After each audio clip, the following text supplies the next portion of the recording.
Hey Aussie Gamers, welcome to episode 14 of the Aussie Gamers Podcast. I am LewkOne. Joining me today as usual is Reprimere. Say hey Jason. G'day guys. Yes, thank God you're still there, no hiccups as yet. Also we've got Thorncliff. Are you there, Shawnee boy? Yeah, I am. How's it going, guys? Wonderful. And Chappo's just arrived, so he's probably still blowing his nose and making popcorn. Are you there, mate?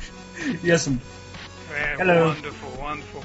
Alright, normally this is the section of the show where we sort of delve into what we've done during the week, but this week we have a special guest with us. We are going to be joined by one of the developers of the indie game Go to Hell Dave. So I welcome to the show Alem Byrom. Are you there? Hey guys. Woohoo! Yeah, I'm good, man. Success, and I managed to get the intro out without too many hiccups. So let's give it a hand for me as well. All right, so Alex, you're in the UK right now. Whereabouts are you from? Well, I'm from Blackburn, so up north, but I live in the Midlands, so near Birmingham. Okay, I have no idea where that is. World map. All I know is that it's a very, very long way away from here. But anyway, so we've got Alex on the show. He's going to tell us a bit about his game. So do you want to start give us a rundown. What is Go to Hell Dave? Yeah, sure. Go to Hell Dave is essentially a British indie point-and-click game, similar to the likes of Broken Sword and Monkey Island, Day of the Tentacle, Grim Fandango. Them sort of games where you have a rich character, you have lots of funky, weird puzzles, all the people are very strange and odd, and essentially the story follows Dave, who is the average Joe sort of character. He's driving to the supermarket with his girlfriend. He gets in a car crash en route, kills them both on impact, and then they both get sent to hell. He's working his way through hell to try and find his girlfriend Sharon, and along the way he meets many strange characters, like there's drug dealers who are dealing hints instead of drugs.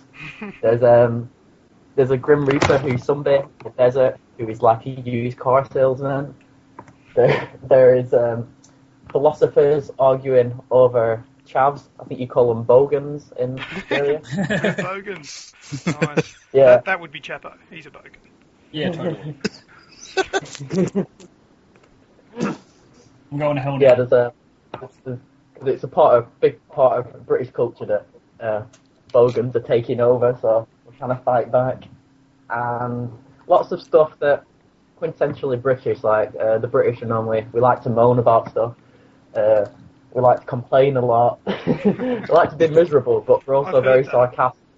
And I don't know, it's just sort of the stuff that makes us British. We're heavily inspired by the likes of stuff like Monty Python, Red Dwarf, Blackadder, all these classic British humour, which essentially takes, a lot of them involve a same person in the same world, and that couldn't sum up Go to Hell Dave any more than that, really.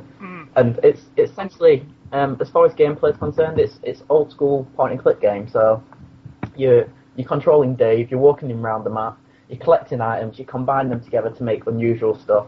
Like one of the original puzzles we have, you're trying to get into a nightclub, so you have to make a fake ID pass to get in, and you use some unusual material. For instance, one of the items you collect is a Final Fantasy manual called Feudal Fantasy, and you have to use that with a collection of other items to create a VIP pass out of that. And just there's lots of random stuff, really. Like we have other puzzles where you've got to chat to strippers in a nightclub and get money off a mafia don, and it's pretty much just randomness. I'm creating a level at the moment, which still like very early in development, which is essentially a Titanic ship upturned, and it's like stuck bang right in the middle of a desert, and it's been converted each layer. So we have layers with 2 layers of an art gallery, one's a casino, and one is essentially just a storage room, like all dusty and stuff. And we have like lots of weird stuff because we like the idea that in hell, because of course there's going to be a lot of quite famous people in hell, isn't there? So we have some odd stuff, like we have Hitler and his cow. We just made up this whole theory that Hitler used to have his pet cow and he used to ride it into battle. And then we have Gandhi. We have Gandhi's flip flop. Like we say, Gandhi wasn't evil, but his flip flop was. And just so flip flop, as in, Yeah. just for the Aussie gamers, they're thong, as in you wear on your feet. Yeah. Thongs or a sandal or whatever, I don't know. And we have there's loads of other stuff we have planned for this art gallery, just weird stuff. 'Cause there's quite a lot of famous people who are supposedly in hell, like Attila the Hun. So we have Attila's whip, which will probably we'll probably make it really camp. It'll probably be some pink whip glitter or something like that. But essentially, just a lot of what we're doing is we're all inspired by the book Dante's Inferno, The Divine Comedy, which is pretty much, if you ever watched a film that's got any hell references in it, that's pretty much where all the ideologies come from. The lake of fire, the gates of hell, the eternal damnation, all that sort of stuff. So we take the real stuff and we combine it with our jokey and insane ideas. For instance, like in Dante's Inferno, when you walk up to the gates of hell, it says, "Abandon all hope, ye who enter." And the name of our nightclub, which is the gates of hell, is called Abandon All Hope. Just little references that, just give a nod to the factual material, whilst I don't know, not really taking the make, just playing around with it. We have on the same level, if you go to the burger bar, it's called Belial's Burgers, which is a name of a famous devil, and just stuff like that. And then we also take a lot of stuff from the real world, as in we have MLP references, just because that thing is so big, and we thought we can't really have a game without having some My Little Pony reference. We have lots of other odd and unusual stuff, like we have some sort of trading card sort of game references with a circular instrument rather than a square one, and just lots of weird and lots of popular stuff, and we'll probably have some memes and stuff like that. We're planning to have a gym level with lots of stuff. Do you even lift? Just that sort of thing in it, because my mate's just saying there's so much comedy to be had by taking the mick out of gym. Yeah, well, that's one of the things I really like about these games is that it's like, because there's not all this like action going on in these big blockbuster games where it sort of takes you down one path, you've got this massive canvas to just do what you want, because nothing is detracting from your attention, so all the finer detail things will be noticed, so you can just go to town on it. Yeah, definitely. Like, I've always liked exploring in games, and it sort of annoys me in a lot of the modern games with the like a lot of modern FPSs, you only ever have one route. You can only do a level a certain way. Yeah. And I understand why I do that. I've created FPS games before, and it's very difficult to make multiple routes and stuff. But what really annoys me is the blocking volumes. You've probably had it on the game where you've walked into an invisible wall, and you're just like, why can't I get up that? Which is fine. They do it so that you don't walk off the track. But personally, I'd rather have it so that there's a brick wall there or a big obstacle. I think that's just so much more realistic than having, invisible wall. Just an invisible wall. You'd be creative and make something like a reason why you can't go that way, yeah. What a pet hate of mine is the one where you'll keep walking and you're allowed to walk, but then all of a sudden the game says, you are leaving the playable area. If you do not return, you will die or whatever. I hate that, because then you think, oh shit, turn around, quick. And then you're dead and you've got to respawn from your last point. That's a pet hate of mine. So don't do that. Alright, well, so can you explain to us, who's this game for? Who's the intended audience? As far as people playing it, we've got two audiences in mind. Firstly, it's the sort of typical 18 to 25. These are the sort of people who like myself, still enjoy adventure games, are a bit bored of some of the games that are coming out now. Like, I'm not saying there's some great games coming out, but a lot of it's very samey. Like, there's a lot of sort of Call of Duty sort of clones or new IPs that are just making an FPS game, and I love FPS games. It's just I want something new. I want one that completely throws all the rules out of the book. Like, I've been seeing a lot of stuff from Dishonored, and that seems like one that's quite interesting. I know it's not typically guns, but it's still an FPS, really. FPS RPG, whatever you want to call it. So that's one of our audiences. Just and both male and female. We've had quite a few girls playing it, and then our secondary audience is much older. It's sort of 30 to 50, really, and these are the guys who played the original ones. So the likes of Full Throttle and, well, Dave the Tentacle, all the ones on, I don't know, even you could even extend it all the way back to Zork, which was the original text adventure. I never played it myself, but I loved Full Throttle though. I loved that game. Oh, I actually yes. still have that. I think I have it right here. Yeah, I do. I have it in my hand right Really? now. I love That's it. Full Throttle. LucasArts. That and Leisure Suit Larry. A Heavy Metal Adventure by Tim Schafer. There you go. yeah, but I backed the new Leisure Suit Larry. Just 'cause I never went through it the first time round, so I thought with them remaking the first game, it'd be interesting to see it with a fresh coat of paint. Which one are you talking about, sorry? Leisure Suit Larry. Oh, yep. Yeah. I think the only one I really went through and played all of it was that, I think it was called Love for Sale, the one on the boat. Was it Yeah. that one? Yeah. I think so. Anyway. How can you play it? What platforms is he going to release it on? Initially, we're set for typically just a PC release. Yep. We're looking at a Mac wrapper as well. We also know if your Mac is emulating Windows anyway, it plays on that fine. Yep. So that's what we used to develop. I have a laptop, and my business partner, he has a Mac. We'd love, if we get enough funding, we'd love to expand into the smartphone and tablet market. Yeah, It's just I reckon it personally, would we be just a good game for like a tablet, like a iPad or something like that. By the looks of what I've seen, anyway. we're set to just get the PC one, because as soon as we've got it finished, then we can port it to whatever we want. And Yeah. it's just it's difficult if you're focusing on too many engines. It can sort of get a bit diluted. You'll end up taking stuff out because it won't work on one engine. Yeah. Well, that's it. Yeah. If I you personally just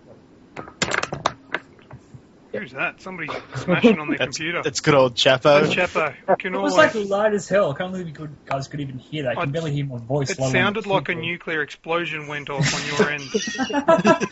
Light as hell. Sorry, Alex. I was like barely even touching. Not bad.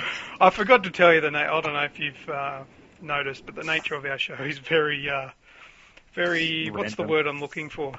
Random. Random? I wasn't looking Off for the that rails. word.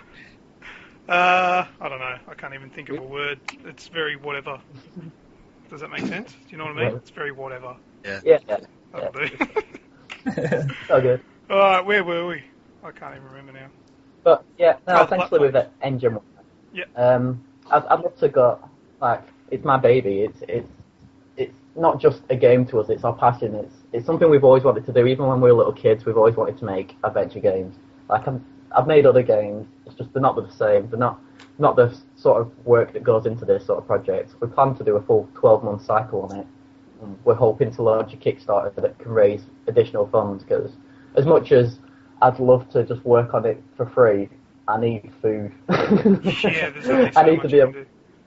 I need to be able to live and pay rent and stuff like that. But we're not greedy. We don't. Essentially, all we want is enough to just live off normally. Like, we don't really. We're we don't really eat much. Live off 9p noodles, stuff like that. And always trade in the juice section. So how are you? Yeah. How are you funding? Where do your funds come from? Well, we initially we got a business grant, and that it's okay. That's helped us produce a high quality demo, which will be available soon. We're literally just waiting on a few assets really. The alpha's out. If anyone really wants it, I can give them that. But that is seriously an alpha. There's a lot of stuff going on with that. But it's just mainly animations that are missing from that. The actual core gameplay works. And after that, we plan to launch a Kickstarter just to secure some more funding because we don't need that. We're going to be asking for, I think it's roughly £15,000. I don't know how much that is in dollars. I think that would be a million. 40. I think it's about $50,000. But yeah, essentially that just allows us to produce for the full 12 months and get the game out. Because we're on Steam Greenlight as well, and you can vote us up on there if you like the look of it. Yeah, I've already done that. So all you as soon as we get that are listening, get there on to Greenlight. Just go to Hell Day. Yeah, go to Hell Dave. Make sure you vote for would you buy this game if it was available, and say yes. Even if you have a crap PC, jump on it. Because been getting a lot of feedback, and we do listen to the feedback. Because a lot of people have been asking about language support, and that's something we didn't even think about until people commented and asked. That would be hard. Yeah, I read about that. Yeah. Well, essentially, you would have to go through and, like, if it was just going to be the text, you'd have to go through and rewrite all the text in other languages. Is that how it works? But the trouble with that, though, I don't know if you've ever played any of the Atlas games. It's alright translating it, just straight translating it. But a lot of jokes won't make sense in other languages. Yeah, that too. That's what I've always loved about the Atlas games. When they translate the games, they localise it, and they localise the humour.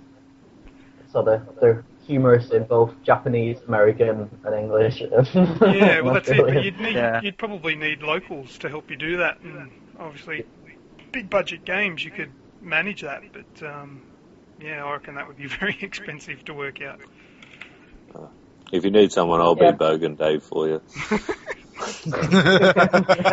I reckon, Sean, you'd be a good voiceover. Yes. Maybe for someone like a baritone voice. Hello, my name is Sean. Yes. I could be the devil. There you go. You can take some of his £15,000 and you can do his voices for him. Do it for free. Do it for the love. Go on, I dare ya. Yeah, all right. I'm hiring you for a project I have nothing to do with. You heard it first here on Aussie Gamers Podcast. Sean's an idiot. And Jason sounds like he's choking. Are you right? That's what you get for Do you want to maybe move the microphone away when you're dying, or what? Mute yourself, boy. Oh my god. Alright, we've deviated again. Do any of you guys have any questions for Alex? What's your motivation for making this game? A lot of factors, really. We graduated from university about, 8 months ago, and essentially before graduation, I was chatting to Ben, who's he's the writer and the programmer and the audio guy on the project. I do all the other stuff, so all the marketing, all the design side of things, and then we get freelancers to do the artwork. And essentially, we're just chatting about what we're going to do when we graduate. And we know a few people who've got jobs in certain industries. Like I know one guy who's working at Rockstar now, and then there's another guy I know who's working at CCP. They make EVE Online.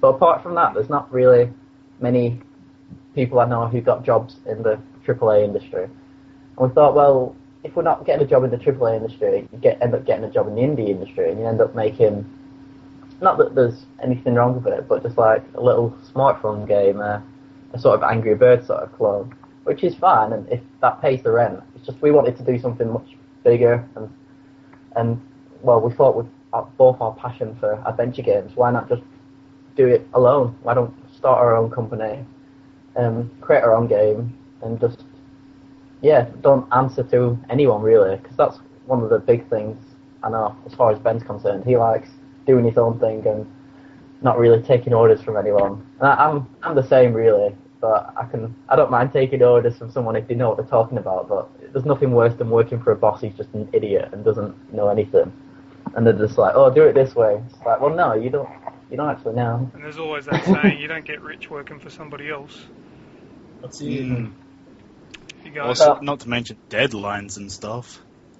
Yeah. They're set a ridiculous deadline. well, how is that? How do deadlines work? Do you do you have a deadline based on the business loan that you got or anything like that? We have deadlines, but typically they're always getting pushed forward, which is unfortunate. A lot of stuff's just out of our hands. We try and set a deadline, but then, for instance, an artist will get ill, or like at the moment, our program is quite ill, so that's put us behind a bit. And I've been ill at times, and like as far as people go, it's quite a lottery. Like if you're going to be able to work, and I've had contracts fall through, and artists have been hard to get hold of. But it's not all doom and gloom. You have your good days, you have your bad days, just like anything. You just have to have a backup and just have a steady stream of people interested. Like one of the things, because I always employ all the artists and stuff, and if there's anyone interested in doing 2D art, you can always get in contact with me. One of our the background artist, he's from Australia.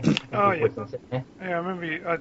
I heard that on one of your other interviews. Yeah. So, how did you get a hold of the of your artists, and specifically your Aussie one? How did that happen? Essentially, it's quite weird, really, because I posted on DeviantArt. I don't know if you know about DeviantArt, but essentially, it's just a massive forum web page display area for artists of all varieties. So you have some really famous artists out there, like some of the 3D modelers on Dishonored and stuff like that. Oh yeah. And then you have you have like, I don't know, a 6-year-old who's just done an interesting picture that he wants to just show. So it's completely the full spectrum. You have amateur to professional. And essentially I just posted a job advert up there looking for background artists, 2D background artists. Started chatting to Jason, he is awesome. Like, I couldn't ask for a better artist than Jason. He's one of the soundest guys I've ever met.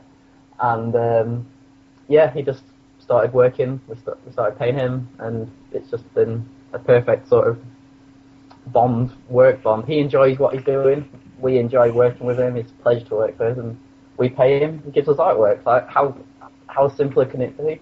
Yeah, that's good. We later on found out that because we have quite a few friends who are artists and stuff.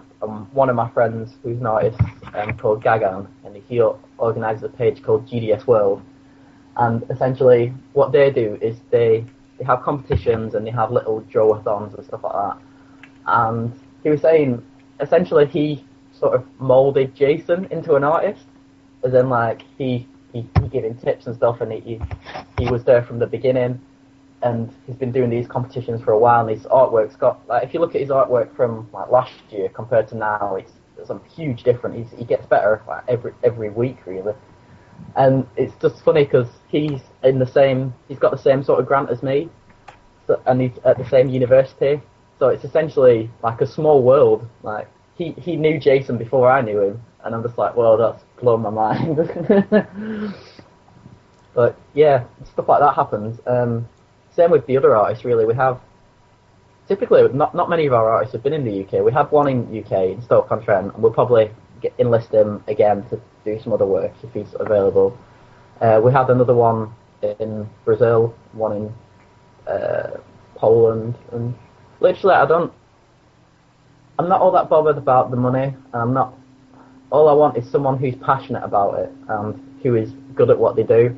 Like I don't know if you've seen our front cover, but I love our front cover. I think it's awesome. Is that the one with what looks like the devil sitting on the chair with Dave as a footstool? Yeah, that's the front cover. I'm looking at that now. It's awesome. I like looking at it. It's one of those pictures where you can look at it for a couple of minutes and see different things that you didn't notice before. Well, the main idea of that front cover, if you look at the front cover, you have lots of items littered about, like there's stamps, there's some dice there's a gun at the top at the back, there's a glass shoe, beer glasses, there's also a clapperboard at the top. All these items are either levels in the game or items that you have in the game. Oh, okay. So it's just... What's with It's pretty much just... the cubed Pokeball? We have idea to have a sort of... Instead of trading cards, we have a battle stamp level, so people collect and battle stamps. And so that's exactly in the game, that Pokeball thing? Yeah. That's going to be at a later level. Nice. We're just not sure to do it yet. It's sort of one of them things we started playing about with... we took the original script of Pokemon Red, so, hello, your name is insert name. Yeah. I'm Professor blah, blah, blah. And we've sort of completely changed it and overhauled it and just made it quite silly. So, you know, like when you were a kid, you used to go, hey, hello, my name is Arseface, blah, blah, blah, and your rival is Brains or whatever. And we used to do that sort of thing. Actually, we've done some stuff like that, so we're going to have it, please insert your name, and then you have a choice of names, which is just like normal names, so Dave, one of them's like Error 44, another one is just like a load of numbers, and then if you click that, then he'll call you by that all the time, and because we've noticed, if you play through the Pokemon, it's really slow, like the way the text goes. Oh, yeah. So we thought it was quite funny if Dave thinks that the guy's like, there's something wrong with him, if he's a bit special, and he's just a bit slow.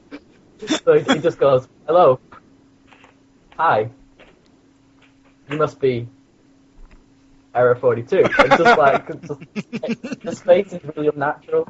But just stuff like that, really. That's what I'm on about. We take a bit of pop culture and we just poke fun at it, because, we're taking the mick out of it, but we loved it. Like, So we it's grew up basically on just Pokemon. one big satire of a game. Yeah, I like it. Not myself, but Ben, he loves Dungeons and Dragons. So there's a puzzle in there where you have to play a Dungeons and Dragons match, but it's not really Dungeons and Dragons. It's a lot of nerds in a basement, like the stereotypical nerds, and they're all playing. And essentially, it goes along the lines of something like a chav steals your purse. Throw a saving throw to chase after him. You lost 12 cards, and just essentially, I think it's just weird stuff. Like, I give you a tissue of removing snot, and like, I can't remember what the script is off by heart, but it's sort of silly, sort of real stuff mixed with sort of logic that you put into a role-playing game. Well, the more you keep telling us about this, the more I'm keen to play this game. It sounds like something that I'd really like. And like you said, the games that I've played in the past, like your Full Throttles and You good old Leisures. Leisure Suit Larrys and that. This what you're telling me, I'm very, very interested to play this game. Who are you doing the writing for it yourself? No, it's my partner. He does the writing and the audio programming. But I do some of it. Like, playing through the game, you can tell the writing that he's done, which is normally the complex and quite clever, whereas mine's sort of blunt, sort of a bit stupid. Like, because I like the idea that you can click on everything, like, as in literally you could click on anything. So I was thinking, in a later level, you're in the middle of a desert, which is a crossroads, and we've got it on our Steam Greenlight display, I think, the image of it. Essentially a desert, and this is where you're going to have the Grim Reaper be sunbathing, because if you chat to him, he goes, I'm off the reaping and onto the relaxing. But essentially, there's lots of weird stuff in the desert. There's a classic melted clock and some bones and stuff like that. And then I just like the idea of clicking on a rock and Dave was going, yep, that's a rock. There's nothing really else to say about that. Just that sort of stupid stuff is the sort of stuff that I write, whereas Ben stuff is, I don't know, it's just more complex. Like, you click on the taxi rank and they say, I've had many, they're called taxis in Australia, aren't they? Yeah. I don't, he clicks on the taxi window and he says, I've been to many a taxi rank in my life, but never have I been served by a triple-breasted supermodel.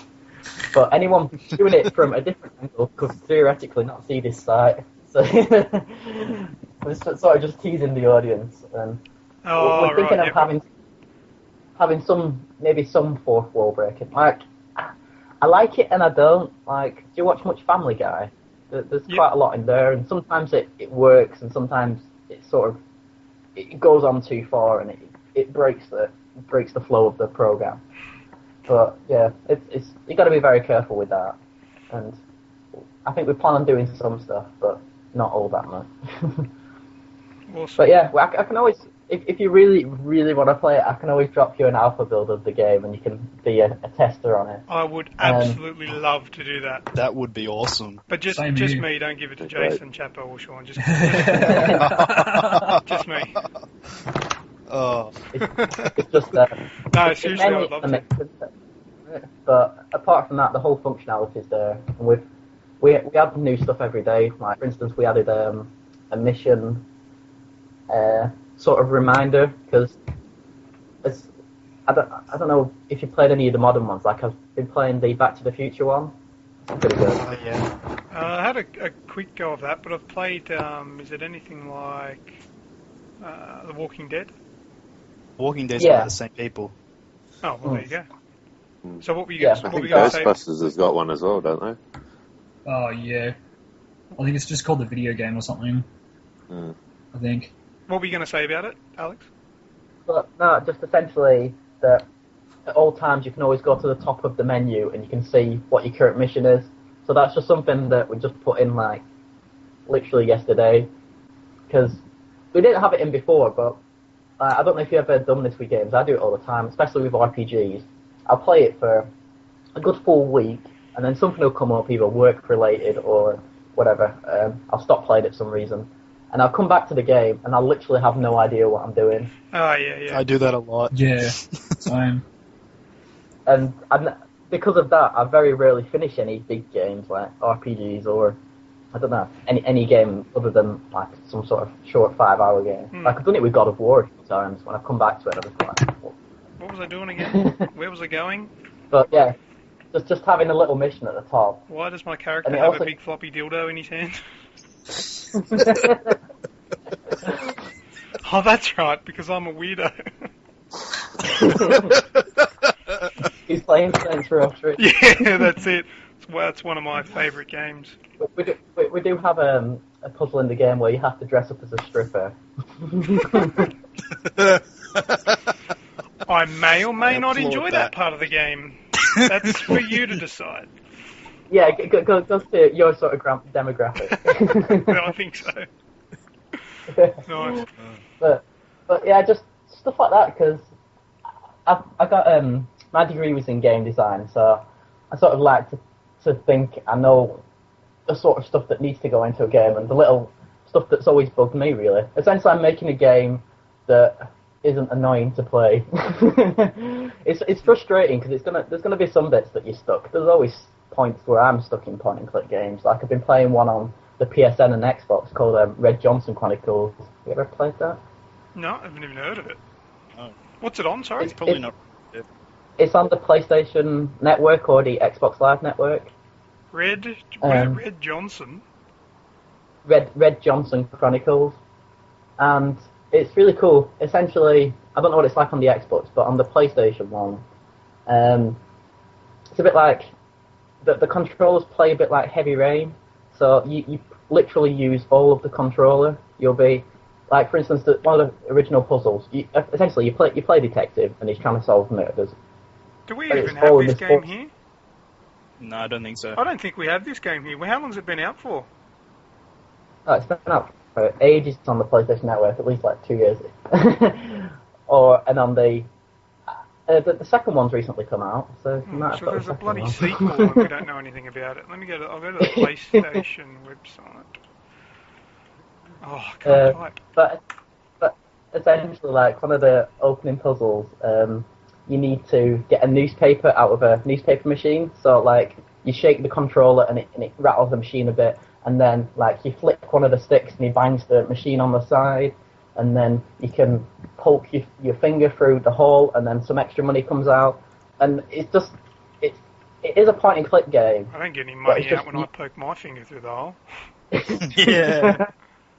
They're just using the mechanics in a different way, which is what I love about it. That's why it sounds a bit filthy, really. but yeah, I've heard there's quite a few games that you like get gifted on or get censored a lot. You know. How was your Mortal Kombat and Twisted Metal? I heard not very good things about the Australian release of that. We didn't get the Mortal Kombat. We're getting it soon. Yeah. In the end, I actually imported my copy from the UK. Same. And I don't get that. just for the record, that was Jason who has the copy of that, and Chappo, which is Alexander Chappo, whatever he is. I don't know his last name. Chaplin. So, Yes. any law enforcement Hence the agencies out Chappo. there? Nothing wrong with importing games. Actually, you live too far away. I think you're in a demilitarized zone. No one cares.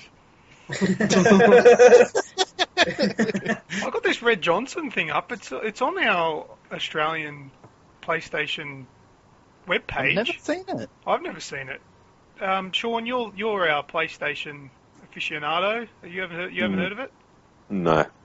All right. I'd get the demo down just to see if it's your sort of thing. Like, I've never heard anything about it beforehand. The same developer made that terrible game called Amy. Did you ever play that? I played Amy. Oh, yeah. Amy. That was the sort of game where if you played the demo, you'd probably buy it, but then you'd shoot yourself for buying it. Yeah, like I really hate that game, but the Red Johnson Chronicles, which is by the same developer, they're awesome, and I don't get how they went.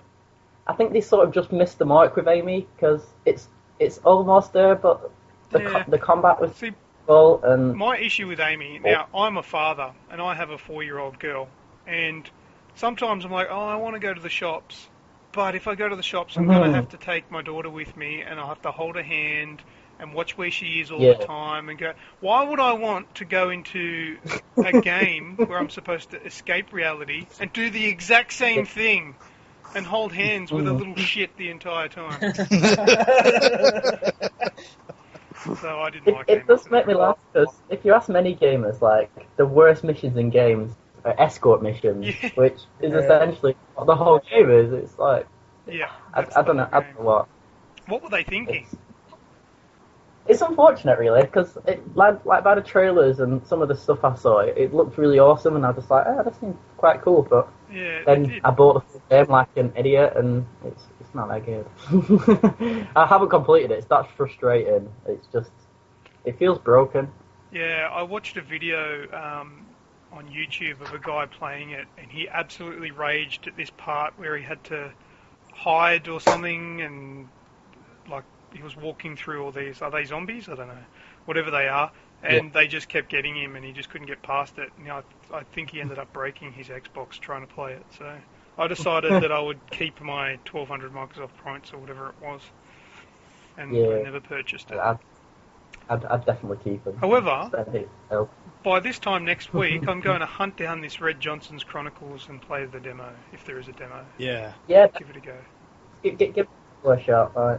That's one thing as well that we're planning to do with the Kickstarter, is we're going to be releasing the demo alongside our Kickstarter, because why not? Why not allow people to try before they buy? Because that's a good idea. And plus, if they play it and they go, I like this game, I'd like to see it happen, I'm going to pledge this amount.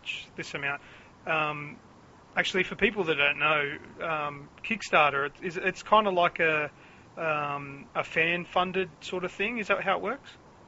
Yeah. So they call it a crowdfunding. Crowdfunded, that's what it is. Yeah. It's essentially the thing with this Kickstarter funding is it's a bit different to just like us producing the game and putting it on the store. Because as far as the Kickstarter is concerned, we can't do it we can't build this game without the money. So it's either you see the game or you don't. It's not a case of, oh, I'll just buy it when it comes out. Because everyone says that, oh, I'll just get it when it comes out. It's just like, well, no, we literally can't afford to make the game without funding. Yeah, unless you put Because money a lot of games, even indie games, they have publishers behind them. You just don't see them.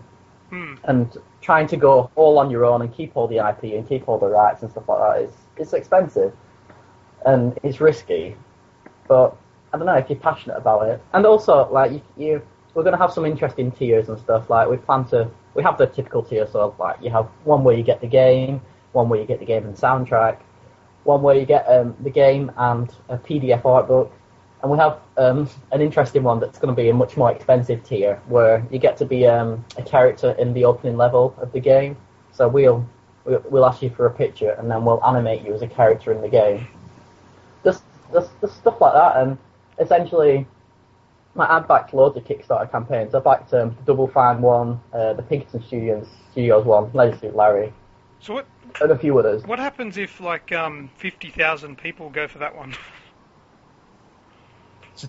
He'll have a lot of money left over. No, to make let's a say, sequel. let's just say, for argument's sake, let's say 1,000 people. Like 1,000 people go, I want to be in the game. Here's my money.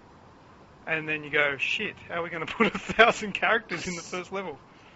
Well, you can limit stuff. So I think for the people being in the game, it's limited to 6 people. Oh, okay. Well, that's an easy solution, isn't it? Like, cause if you did do that, that'd be fine, and you'd get the funding, but it just wouldn't be as special. It's like with like my friend collects art books, and he's got an original Half-Life art book, which is worth like 80 quid, because there's not that many about. But if there was loads of them about, it wouldn't be worth anything. It's all about the uniqueness of the project. Like, I noticed, because I've been heavily researching Kickstarter and looking at all these other projects, stuff that's succeeded, stuff that's not succeeded, and the Leisure Suit Larry one, which succeeded, because I paid so much stupid myself. I paid like $80 to be in their beta tester, but I've never done it.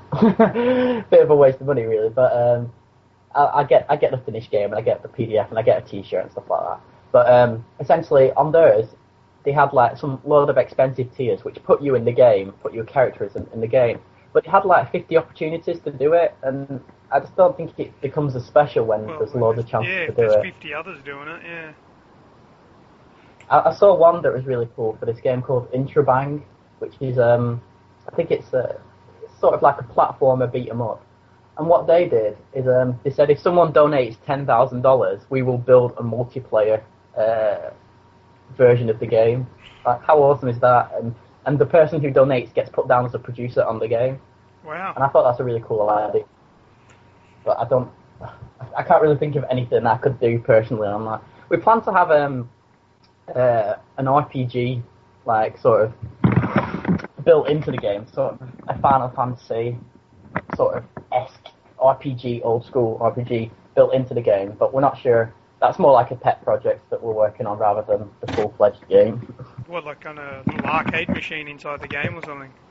Yeah, like I'm pretty sure we've got it up on Facebook or, most of the stuff I post on our Facebook and Twitter, but I think it's probably on the Steam Greenlight as well. In the pub, there's an arcade machine, and when you interact with that, it loads this sort of spoof Japanese RPG, and we're gonna have lots of fun with I saw that video, and Dave is like, this game will probably be playable in the full game or something like that. Yeah. Nice. The video we have up at the moment is pretty old. Like, I've uploaded a lot of screenshots of the new artwork, and for instance, the opening 2 levels. A lot of people were saying they don't really look right. They don't look as good as the other levels, which is true. They were done by a different artist. So I got the original artist, the new artist, to redo them, and now like all the art sort of matches. So I do listen to what people say, and we do change stuff to correspond with it. And it's extra work, but I think it's worth it in the long haul to get a consistent art style. But yeah, that's pretty much. It's really good to have a happy fan base. Keep them happy. Yeah, like we get a lot of trollers and a lot of idiots, and some of them you can, like, we once had one guy who just commented and just like some horrible stuff, and I don't really get it. I never just say horrible stuff for no reason. No. I normally have a purpose, and he said he said some horrible stuff, and we said we just talked to him like you would to anything, as though he just said any comment. And he said, "Oh, sorry, I'm just angry because I once worked on a game set in hell and it didn't work out too well." I'm just like, well, that's nothing to do with us. Just like, Idiot. that's just like going into a shop and saying, "Oh, I'm really angry at you. Why? Oh, because I had bad service in the shop down the road." It's like, no. And I was just like, okay. Oh, it happens. But we have other people. We've had them too. just We've had troll the trollers on our site. They're everywhere. They're bored and they're silly and they're young and need to be shot in the face. I don't mind if it's something intelligent, or like you see it on YouTube a lot, where there's someone who's actually said something quite funny or quite intelligent. But if it's literally just stuff like we had one that just a comment, just a casual comment on our Steam Greenlight the other day that just said AIDS fart. Now what does that mean? what Is his name Dave? Is he going to hell now? But the funny thing is, people don't realise, even the trollers, every time anyone comments on a Steam Greenlight page, they're effectively advertising on our behalf, good or bad. Because as soon as you comment on something on Steam Greenlight, it gets posted onto your profile that you have commented on it. So then all his friends will see that he's commented on that. Oh, wonderful. But I don't mind, like, comment on it. By all means, you're just spreading the word of go to hell, Dave. Oh, I hope I don't just get like 50,000 trollers now. I was like, oh man. But yeah, stuff happens, isn't it? One other thing I wanted to ask: how old are you guys that are making it? I'm 22, and my partner is 24, I think. I'm not sure how old our Australian, our brother across the seas is. I think he's a bit older than us. But yeah. Potentially young and vibrant and passionate. I spoke to a lot of veteran game designers. Like I was chatting to one of the guys who made the original, I don't know if you played it, but the Sensible Soccer games on the Atari. I was chatting to him, and it's just the industry's like changed so much since he was around making games, and I just think it's with the new wave becomes like new ideas and stuff. Like if you think about it, a few years ago there was no such thing as a smartphone game or a tablet game. It was only with the popularity of the iPad, which then made the other tablets popular. Because we had tablets way before the iPad. Oh, absolutely. People don't realise. Yeah. But they just weren't popular, were they? And that's just the way things go, don't they? Oh, super expensive too. Yeah. But yeah. quite young and quite determined. I think we're really hungry for it. We want to make a big name, and we just want to make a fun game for people to play. Really, we went to a games festival in Nottingham, and we were showing off the game, and we had people of all ages playing it. We even had like kids playing it, not young kids, like kids about like 12 or something like that. Because I don't think young kids would get it, or the parents wouldn't be all too happy about them playing it. Yeah, but from what I've seen, I'm thinking it's probably. What do you reckon it's going to be here, like rated? It's going to be 12 MMA. Yeah. That's most games are that anyway. Yeah, but like just watching someone play it and just watching them enjoy your game, it's just there's nothing better than that. Like I saw many people laughing at it and smiling, and I can say it's funny because I didn't write it, and I've read every now and again I'll be testing an area, and I was like, well, I can't believe you put that in. That's pretty funny. Awesome. We have a blog where the writer he's been writing his own variations of 50 Shades of Grey, and it's I've been calling it 50 Shades of Grey, the bloke translation.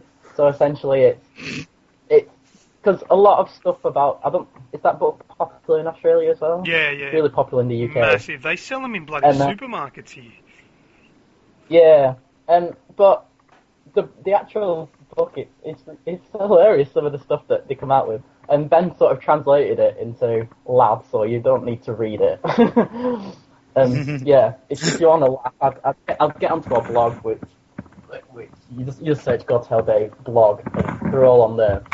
Because there's some really weird stuff. There's a bit where one of the characters in it, she gets a brand new MacBook Pro, and literally what she's done for the specs on this MacBook Pro she's written in the book, she's looked at her own specs on a laptop and times them by 4.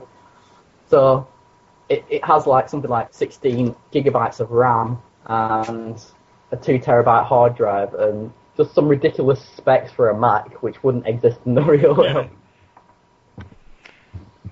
But I reckon I could do a blokey version of bloody 50 Shades of Grey, except I'd call it black or white. You want a root or not? Simple as that. That's it. Give me a beer and a sandwich. Yeah, none of these 50 shades. Fuck that. Anyway, can I ask, when do you think it's going to be released, or when are you hoping for the full version? Well, it all depends. Like, I'm waiting. The main thing I'm waiting on now at the moment, as far as I'm concerned, work-wise, is we need a few more frames because we're going to have an animated comic book opening. So I think I've got about 8 panels. I need 15. So I'm waiting on the other panels of that. The artist became ill, so I have to find someone else to do it. I still haven't done that. I need to find someone who can do it. In the UK, are you guys just like spreading disease or something? It's the start of the virus. But yeah, I need to sort that out.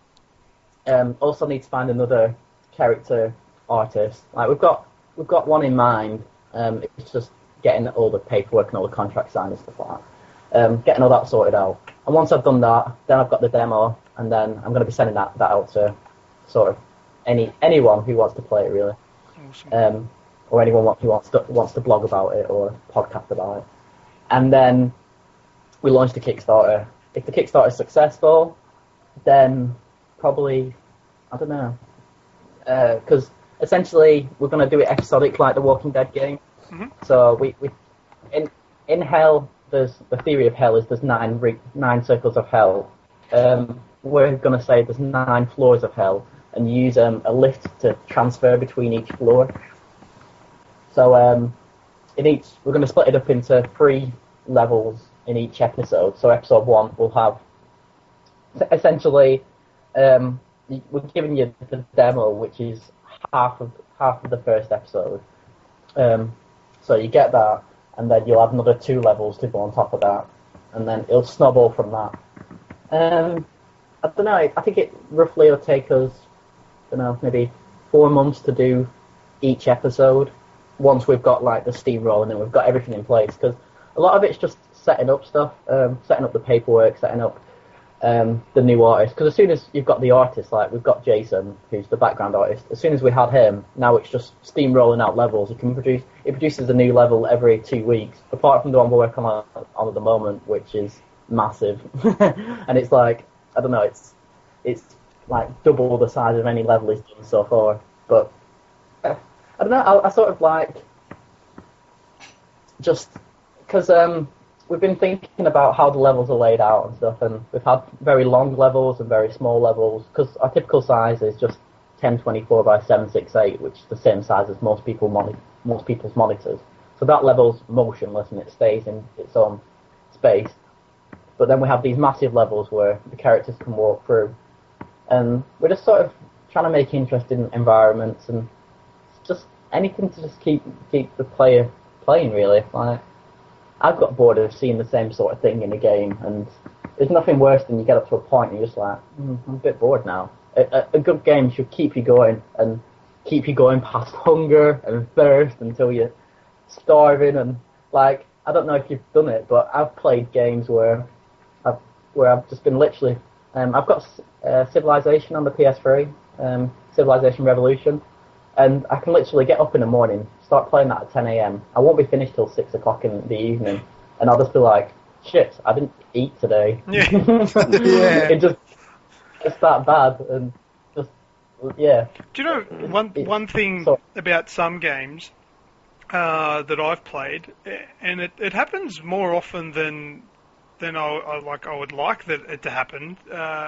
and with good games that are fun to play, but sometimes I'll be playing and halfway through it I'll stop and I think, what the fuck is the purpose of this game again? What am I doing? They usually have some sort of an intro saying, right, this is what you're doing, blah, blah, blah, and then you just lose track of it. And there's no real, nothing that pulls you back into the story. You're sort of playing the game, you're like, you finish the game and you think, what the hell was that all about? It's why I sort of would like developers to bring you home with some sort of dialogue or storyline part way through the game that sort of hits home as to what the hell you're doing again, because it sometimes fades away into the gameplay, because the gameplay is good, but then you forget, like, why am I doing this? Why did I shoot that whole big team of SWAT members? Alan Wake did that well with its episodic storm. Yeah, like I know that these bad things are overrunning the whole place, and I'm killing them because they're bad. But what happened? How'd they get here? And why? Like, Crisis did that for me. I have no idea what Crisis is about, and I've played. Well, I didn't play the first one. Probably doesn't help. But I played the Crisis 2, and I've got no idea what happened there. I just shoot aliens and got to the end of the level. Really, that's all I did. I was playing Siren Blood Curse last night. Have you ever played that? It's quite an old PS3, PSN game. Yeah, I know about that. Yeah. It's one of the scariest games I've ever played, and it still makes me jump to this day. And that's really cool, because when you complete an episode, it sort of does it like a TV trailer, and it shows you what's coming up in the next one, and it shows you what happened in the previous one. Very much like a TV show does, just like the next episode. And The Walking Dead did that, and I appreciated that. I thought that was quite good, because I never really lost focus. Yeah, and like you said before, when you go away from the game and you come back to it, and you're like, what was the point of this? What am I doing? Well, people are busy. Like, not many people can sit on the computer and play a game for 5 hours straight.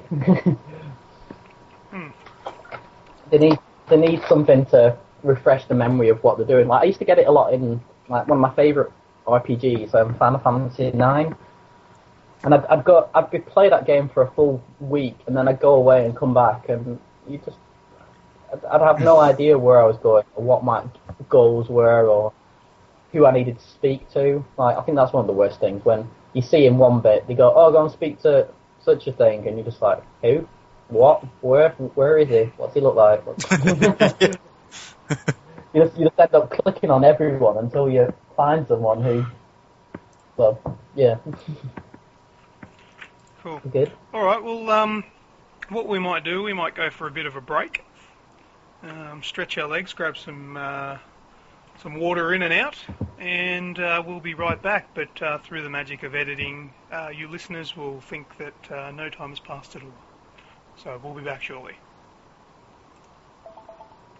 Hey, Aussie Gamers, we're back from our break. That probably seemed like half a second to you guys, which is good.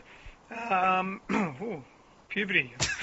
I'm 14 again. Anyway, with us, we still have myself, LewkOne. We've got Reprimere, Chappo, and Alex with us.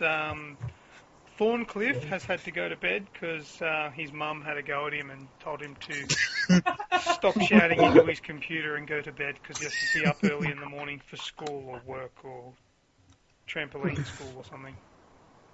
Yeah.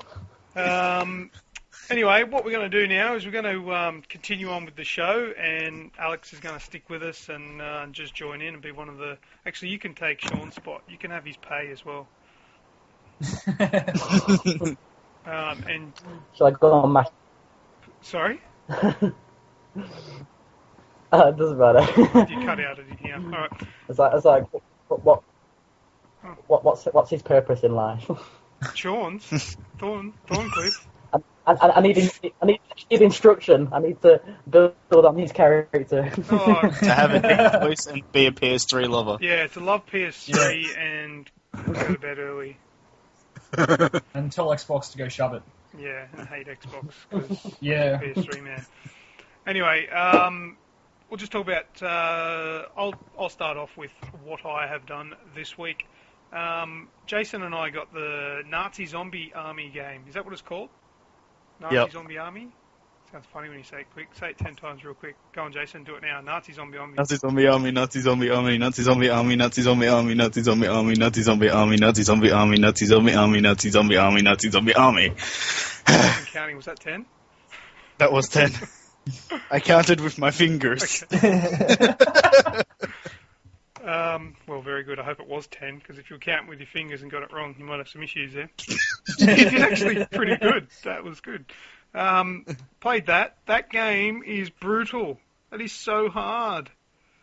Yeah. I haven't actually finished one of the levels yet. Really? I haven't. I can't do it. I end up getting what I think is towards the end, dying, and then going, you know what? Fuck you, computer game, and I have to stop before I break my expensive computer. Do you know what game we're talking about, Alex? It's only just come out. I'll just give it a Google. Is it the DLC for Sniper Elite? Yeah, that's the one. It's a standalone game. It's a standalone DLC. Oh, is it? Okay. I played the original Sniper Elite, and I played the sort of remake on the PS3 and stuff. Yeah. Yeah. It's pretty. It's good, but it has. Cool moments. sorry, I keep cutting you off. Cool. Go. So. Yeah, no, that's some cool moments. Like I definitely, I love the way how the bullets fly through the enemies in that game. That's my Pretty favourite unique. part. That made that game. I reckon it'd be average without it. But I love the bullet drop and all the elements that go into it. But that's the one thing that sort of disappoints me a bit with Nazi or Zombie Army. I can't even say it once. Nazi Zombie Army. It's very close quarters stuff.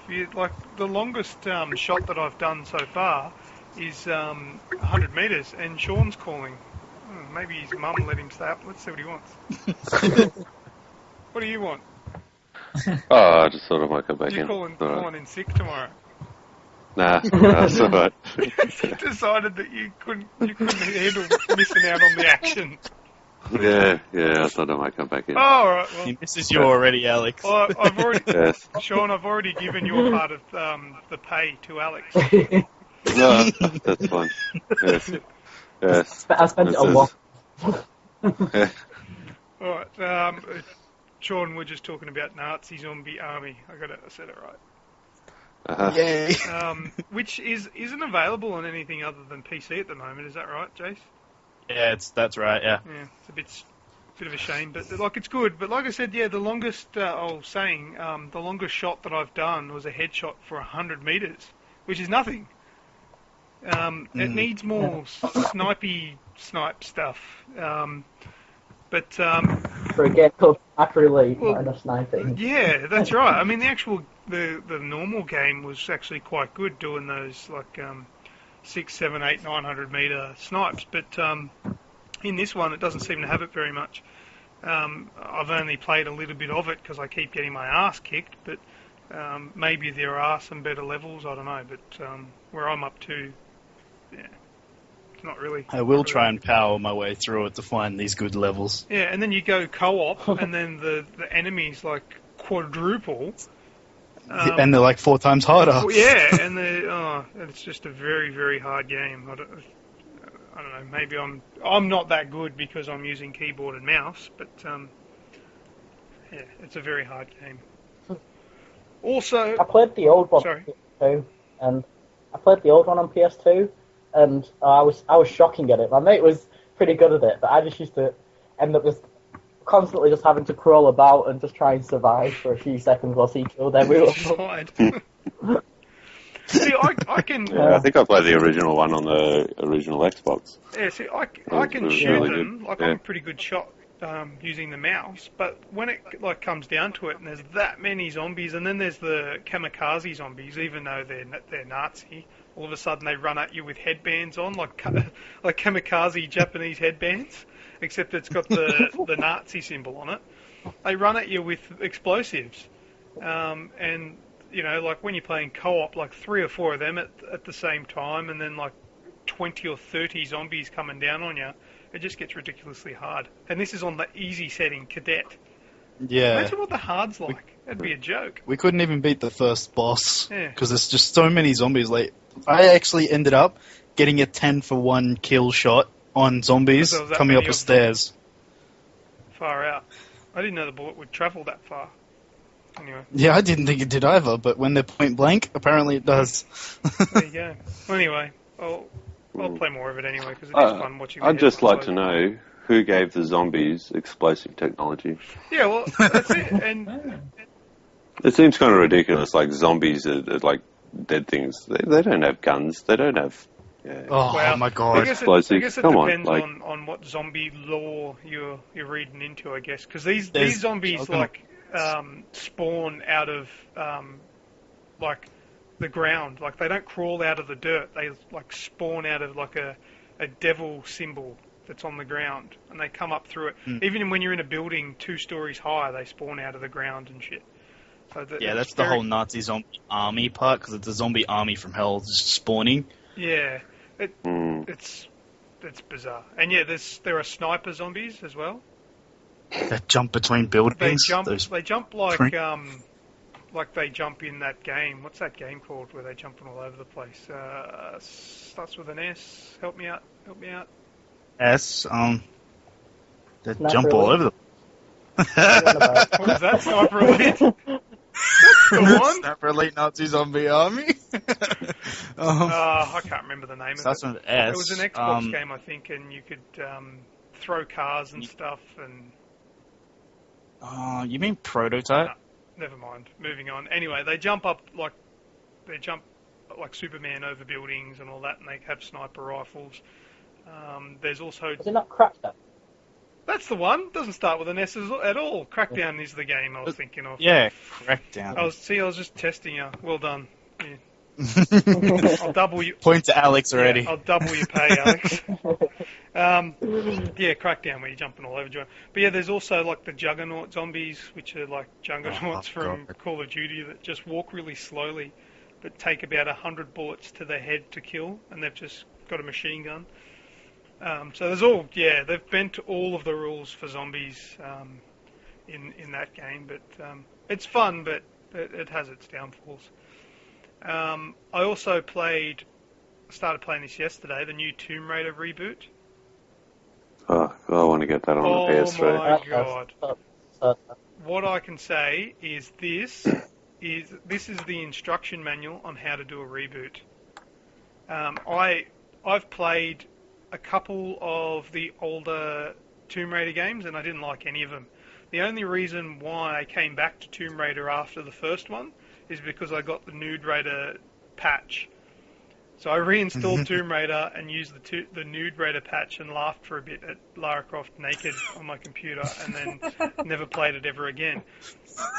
This is the first game of Tomb it's Raider. nice that you can open play that. Hey? Say that again, you broke up. It's nice that you can openly admit to installing like that. Yeah, that's... If there is a nude patch, I've never even heard that. if there is a nude patch for a game, I will install it. Hey, I didn't even need a patch for Saints Row the Third. It was just part of the game. Yeah. But yeah, this game has made me fall in love with it, and I'm telling you now, it's at the moment it's the 6th of March 2013, and I'm putting this down for it's very high on my contender for Game of the Year. And that's so early in the year. That's what I think about it.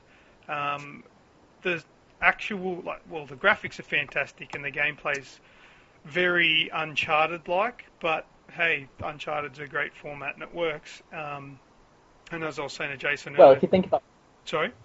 Uncharted was inspired by Tomb Raider originally, anyway. Well, so that's it's gone it. full I circle. always say that Uncharted is always what Tomb Raider should have been, but never was. But the actual story and the themes that are in Tomb Raider,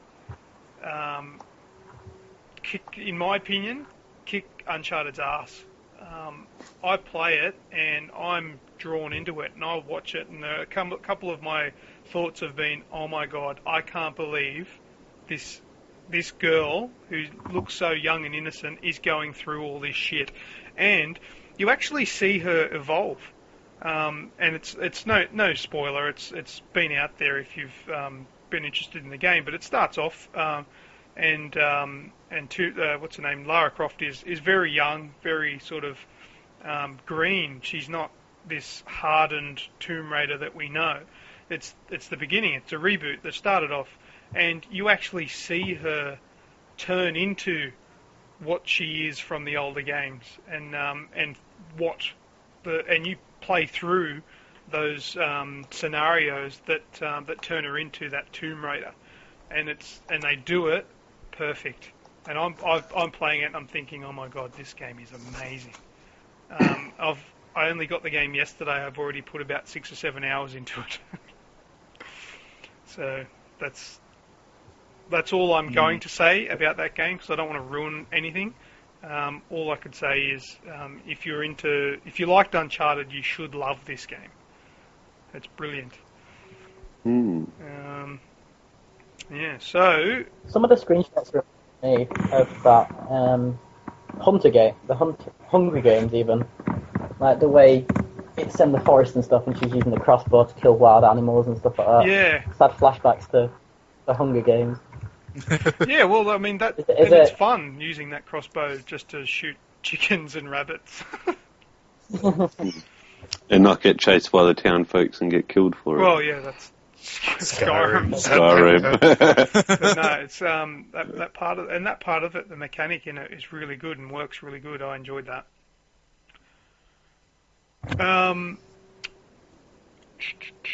Oh, that's what I was going to say. Did you guys see the picture that I posted on the Facebook page today of Tomb Raider? It's hard because the admins don't get notifications. The groping. Yeah, the grope. Lara Croft getting groped. That's actually not like a cutscene or anything. I actually set that up. What it was is, I was walking past that guy who was in like a little cell thing, and he stuck his arm out, reaching out to me. So I think he must have been saying "help me" or whatever he was saying. And I thought, I wonder if I can walk up and make it look like he's cupping my breast. And it worked. So I took a screen capture. That's how my mind works. And if you want to question that, then go to www.eatadick.com. All right, Jason, you tell us, what were you doing this past week? This past week, I was waiting for my graphics card, and then it showed up, and I've installed it, and immediately installed and played Crysis 1. I've been so happy that this card's been, that it's came, but I'm still waiting on my survival edition of Tomb Raider to come, because pre-ordered it. Somebody ordered the physical edition, the disc edition. Yeah, but I got so much more than what you got with your price. I also paid less. Yeah, well, thanks for telling me that price existed. What, did you get it for, like... $50. $50. It's like $10 less than me, and you got the survival edition. Yeah, yep. I raged a bit when you told me about that. Yeah. So you know about all these cheap prices, and you don't tell anyone, asshole. Yep. Let's see. You're not getting paid forever now. All right then. What else did you do other than piss me off? I actually got the couple of Sniper Elite V2 DLCs the other day, and was playing through them. They were quite good. On what? I love going on Xbox. Oh, right. Yeah, because originally I only had the Assassinate the Führer one, which I played multiple times, shooting Hitler in the face. But these other two DLCs, there's like one where you've got to try and sneak into a base and plant C4 everywhere and then get out. And then there's like one where you've got to go to a monastery or something like that, like get your way through there, call in for the VIP that you got to take out and wait for him to get there and then take him out from a decent sniping spot. And you only have like a relatively small gap to shoot him through. And so I was trying to run through those on the hardest difficulty, and That was so hard, because as soon as you shoot him, like, everybody knows where you're shooting him from. How much are the DLCs on the Xbox? They're like 800 points or something like that. Ooh. And how much is that in real money? Like 10, 15? The 500 points is $8. 1,000 is 16.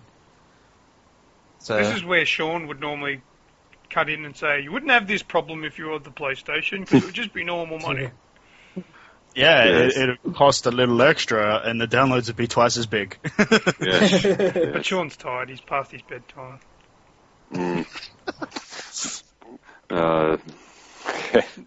It's too easy to bag out Microsoft points. You need to get 30,000 jelly beans and wrap them in Glad Wrap and send them to Microsoft, and then they might send you back 12 unicorn eggs, and they will allow you to download it. He's really Makes no sense. Makes no sense. That's all. But the thing is, you can I actually don't pay get with it. real money. Yeah. What? You can actually pay with real money. You can switch it so you pay with real money. Why the fuck have they still got Microsoft What do you points? mean you can switch Ralph, it? No, you can't. When you go to download, like when you go to buy it, there's an option that says switch payment. Bullshit. No, not bullshit. I've never fucking seen that before. You press Y. Like or you can something. buy the on-demand games with Microsoft points. But the like all of the like games on demand, they show it in normal money. It's all just like the arcade games and You stuff. can switch it. You can switch it on both. Oh, all right. You keep talking about what you did. I'm gonna have a look because I kind of don't believe you. But yeah, so my computer's back up and running and all that sort of stuff. Just recently today, just re-downloaded the Project 64 to emulate some good old Nintendo 64 games. Finally got his fucking computer up to scratch with modern technology, and he's going to play Nintendo 64 games on it. Yeah. And Crisis 1. Cutting edge graphics. Crisis 1 actually does not run complete high settings on my computer. That's Like- because your video card's out of a cornflakes box. Come on. I mean, All they've got in Wagga. It actually is much better than some of the games today. Like, it just smashes some of the games today. Like, Colonial Marines, big flop, looked like shit. And Flop. I play Crisis, and it looks just so good. Need to get Crisis free on that. No, sorry, Far Cry free on that bad boy. Oh man, I love Far Cry 3. Go and kill some sharks. I still haven't played it. What, you can kill sharks? Yeah, you can go swim and try and get some stuff, and then you have to like get shark skins and shark teeth and that. And you'll have these quick time events where one will bite your leg and you have to punch it in the face. Sounds realistic. All right. Thank you. So, But yeah, how do that's pretty. I'm on my Xbox now. How do I change this to show me how much it is in dollars? If you go to buy something, there should be Okay. switch payment Purchase. option.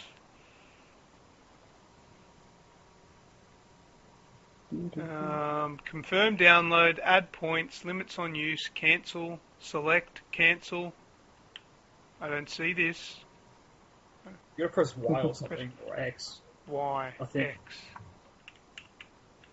You just get him to buy something he doesn't want. Yeah, they're getting. You've got to go on to purchase this and press A. No, you're lying.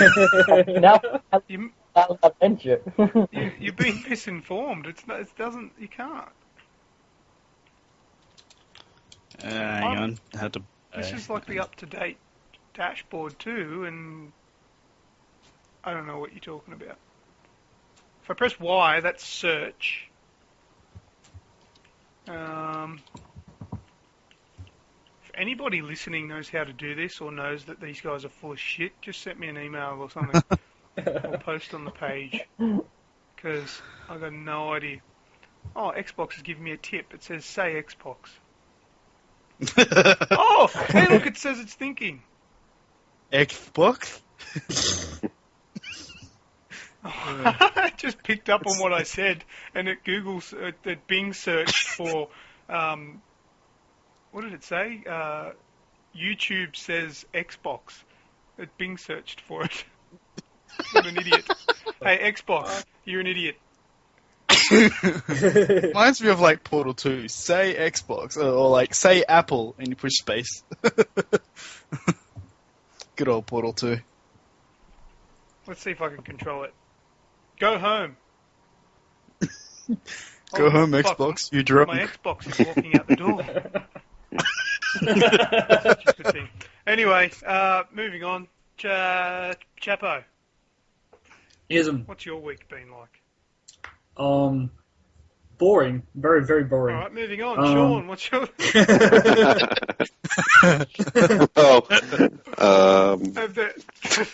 Chappo, have you actually done anything worth telling us?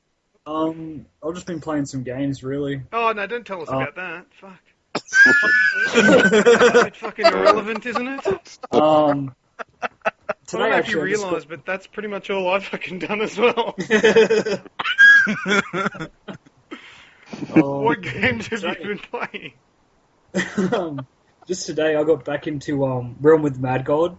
I freaking love that thing. It is so much fun. Hill Climb Racing, which is a free game on Android. I'm just so addicted to that thing. It's just unbelievable. Dota 2 with my mates, just playing bots and shit. Been playing a bit of Trials. My God. What's so much fun, but what's so much a pain in the fucking ass to play? Trials? Both. Oh, Evolution and the first and second one? Yeah. And been playing a bit of Joe Danger. On Xbox? Yes, Cool. it was, yeah. It's kind of like Trials, but yeah. I've played weird. the demo on the PlayStation when it was exclusive. Sean, have you got anything interesting that you've done? finished God of War Chains of Olympus. So I've got all the God of Wars finished now, just waiting for Ascension to come out next week. Ascension demo came I out. played that as well. Forgot about that. Yeah, it was pretty cool actually. Looks good. I somewhat felt like I was playing with sparklers though. Yeah. That's the way that the Chains of Olympus go. And blades of chaos, are they? Is that what they are? Those chains. Chains of Olympus or blades of chaos. He breaks off those chains at the beginning when you're chained down, getting bashed. That bit was weird. Like I wasn't sure. Like that took me a while to work out what I was doing. Like I was like, do I control this? What's going on? Yeah. And it would you would dodge the attack and it would automatically do something, and it was a bit confusing, but it was alright. I liked it. It's pretty epic. That's the way I'd describe it. Yeah, like I thought God of War 3, like the first about hour of that where you fight Poseidon and stuff like that there in God of War 3, then like this one here, it just same thing right from the get-go. It just looked like things are jumping out at you and massive big bosses, and it's going to be epic. Like with the HD Collection 2 with Chains of Olympus and Ghosts of Sparta, it was the bosses just weren't impressive. I haven't played it. They just seemed really... Well, the bosses were small and just not really that... Yeah, the battles weren't that diverse either. No, it's like you go in, you smash them a couple of times, you dodge, you smash them a couple of times more, and then you do your little button combination and you kill them, you know? But, this one here just looks amazing. Yeah, I think it'll be good. When's it out? Next week? 15th? 14th? Yeah, next 15th? Wednesday the 13th. Wednesday the 13th? Wednesday the 13th it's released. That sounds odd. Yes, it is, but it's the release date. Is it right? Or are you making that up? Yeah, it is right. No, it's Wednesday the 13th. What are you looking at? Should be right. My mates were talking about it all today. JB says 14th, which is a Thursday, which they normally released on.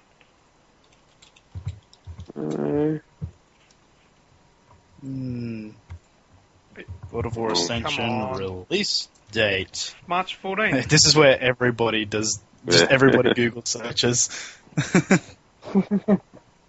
Hello, Uncle Goog. Yeah, JB's March 14th. Oh God! Don't release. just get 12th of the 3rd. I've got. What? Oh. Alright, we'll just say it's It's somewhere out next mid week. next week. Yeah, it's out next week, everyone that wants it. Yeah. So, depending on when you're listening to it. I've got 2 weeks off work, so I'll be sitting down and playing that. Yeah, I'm actually on holidays too, as of Sunday. Yeah, Sunday. How good's that? Holidays are great. No. Yeah. Alright, do you want to play a game? Do you want to play What's That Sound or something? Let's sounds do good. something. And Yep. I don't have a, what do you call it, a quiz this week. So, Yeah, we had other things to fill our time. that's right. Oh, what the hell was that? Somebody sending me messages on Facebook. Oh, yes, I'm getting messages. That's what that noise was. That's not the sound. If you heard that. That's an easy one. All right. Giving it away. Children, what's that sound? Everybody look what's going down.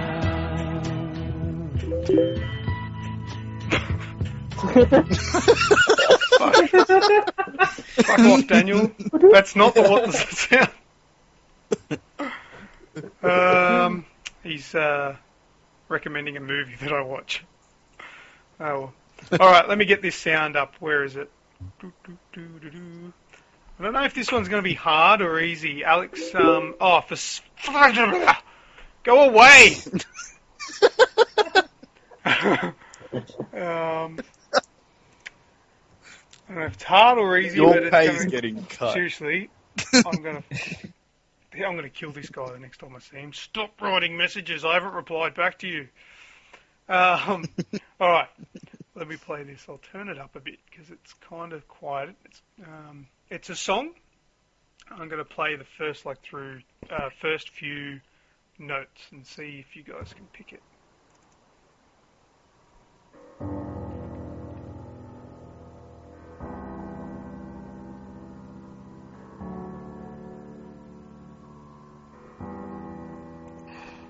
That's it. Could you hear that all right? Yeah. Yeah. I think I may have it. Yeah. Alex, do you reckon you know? It sounds like... I don't know it. I recognise it, but I can't place it. Jason, you think you know? Yes, Jason. Bloody hell. Puberty again. Except 14 years old. Might be all the semen in my throat. You know, That's what we say. that's a really bad joke to make on a podcast because obviously you guys know me and the things I say, but maybe some people out there may actually think that's what's in my throat. Not to mention, last podcast we had so many games. Well, it was Mardi Gras on Sunday. I think. I heard. I wasn't there. Your So own I've heard. Oh my god, this is a disaster. Sean, do you think you know what it is? Yeah, I think I You do. may have it. Chappo, what about you? No idea. I know what it is. No Can you do it way. again? Sure. Yeah. Yeah.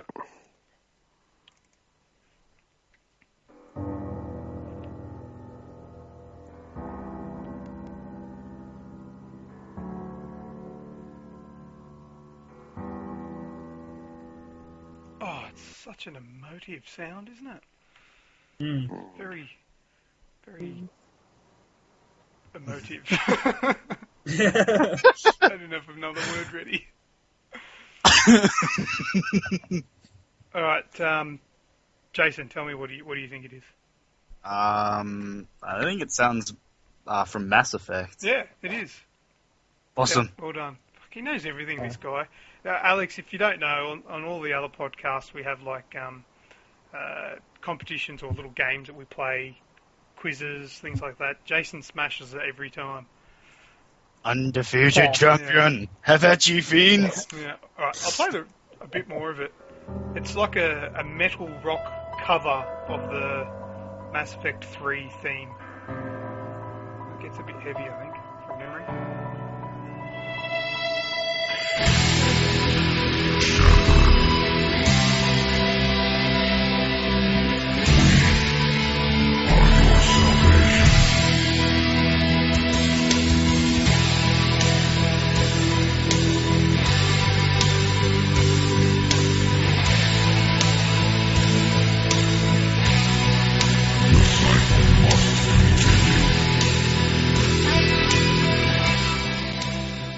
What do you reckon? That sounds alright, eh? That was Yeah. quite good. Well, well done. Were they So it makes me want to play. What's that, sorry? Makes me want to play Guitar Hero. Right now. Yeah, it's a Guitar Hero kind Yeah, of song. don't isn't say. it? They should have it on the next one. Do they still make Guitar Hero games? Nope. No. No. No, because Guitar Hero got bought out by Band Hero. It's dropped the franchise. So. Oh well. Ed Hero sucked major balls. Yeah, it Oh, does. Mm. It was just terrible. Had so much potential as well. Like, because originally, they, who is it who makes? Is it Blitz Studio? Can't remember.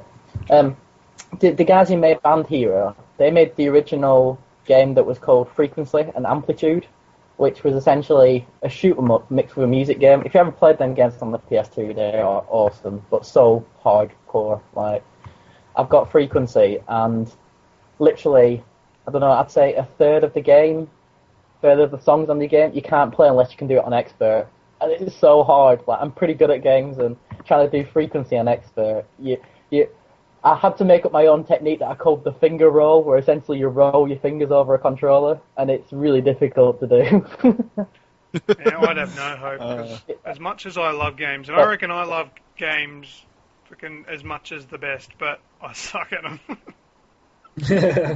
My technique for Guitar Hero is on playing Dragon Force songs on Expert is just mash every single button there is. Oh, this talking about this is making me want to play it again. Yeah, so But Yeah. I can only play I was with the really, 3. I was really disappointed. The Rock Band Blitz was really disappointing. Like, I was really looking forward to it, and it's just not that good. Mm. It's a shame, yeah. Oh, last week it was that Rock Band actually stopped their downloadable content as well. Yeah, Because they used to release songs every week, yeah, that was like the and it was longest like going. the longest going in game history. So, longest running Okay. weekly DLC content. There you go. It's not that hard with songs. yeah, Well, and he's spending like $20 on like 3 songs or whatever. So Mass Effect 3 for longest running free DLC. booyah! alright, what do you guys want to do next? You want to do news or simply the best? Yeah. News. Yeah, we'll hit up the news. Alright. Well, let's get the news intro rolling. Isn't it?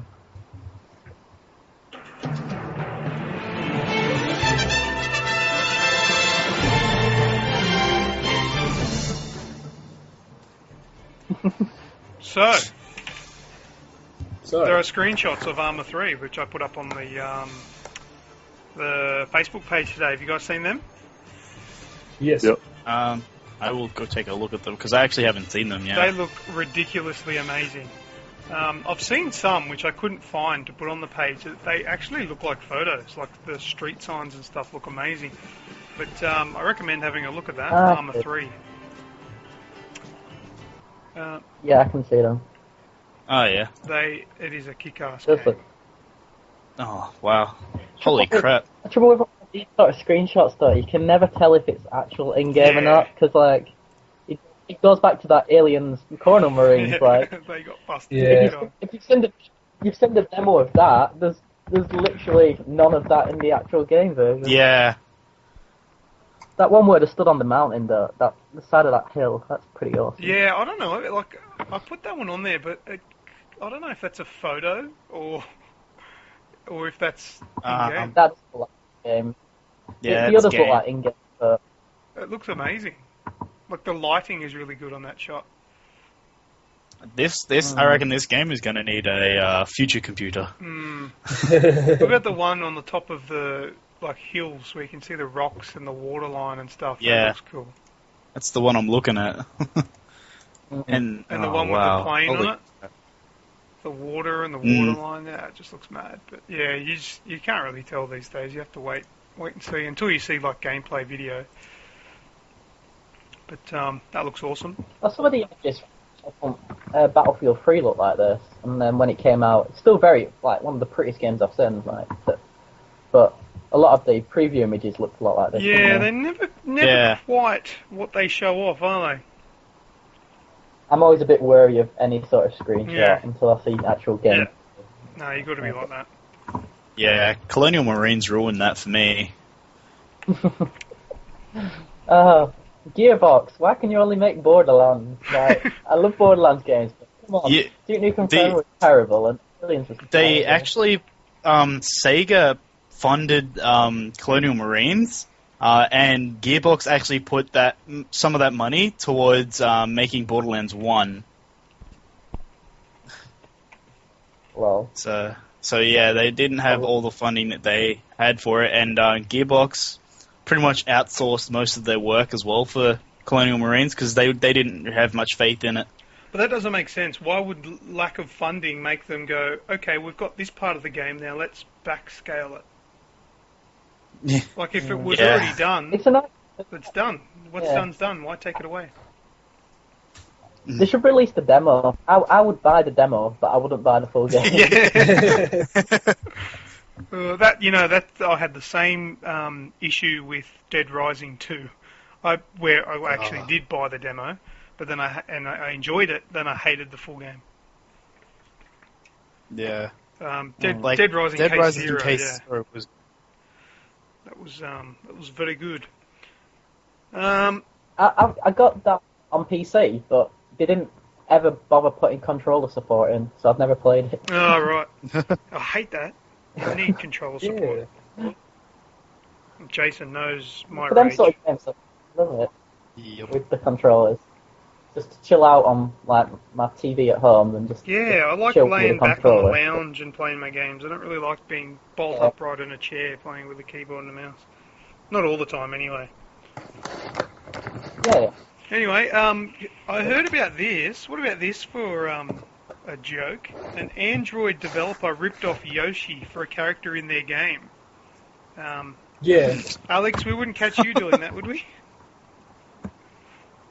No. But he claims Not with Mario Kart. that he didn't know who Yoshi was. You know Yeah, what it's- Yoshi He's is. been living under It's a rock. kind of like Bad childhood is I don't know, bad. There's definitely some developers out there who are completely oblivious to stuff. I've met a few that they've gone, oh man, I'm just looking at the screenshots of it now. That's incredible. Yeah, it says I've seen some where the game's called Era's Adventure 3D, and he apparently purchased the character Yoshi from somebody, not knowing that it was a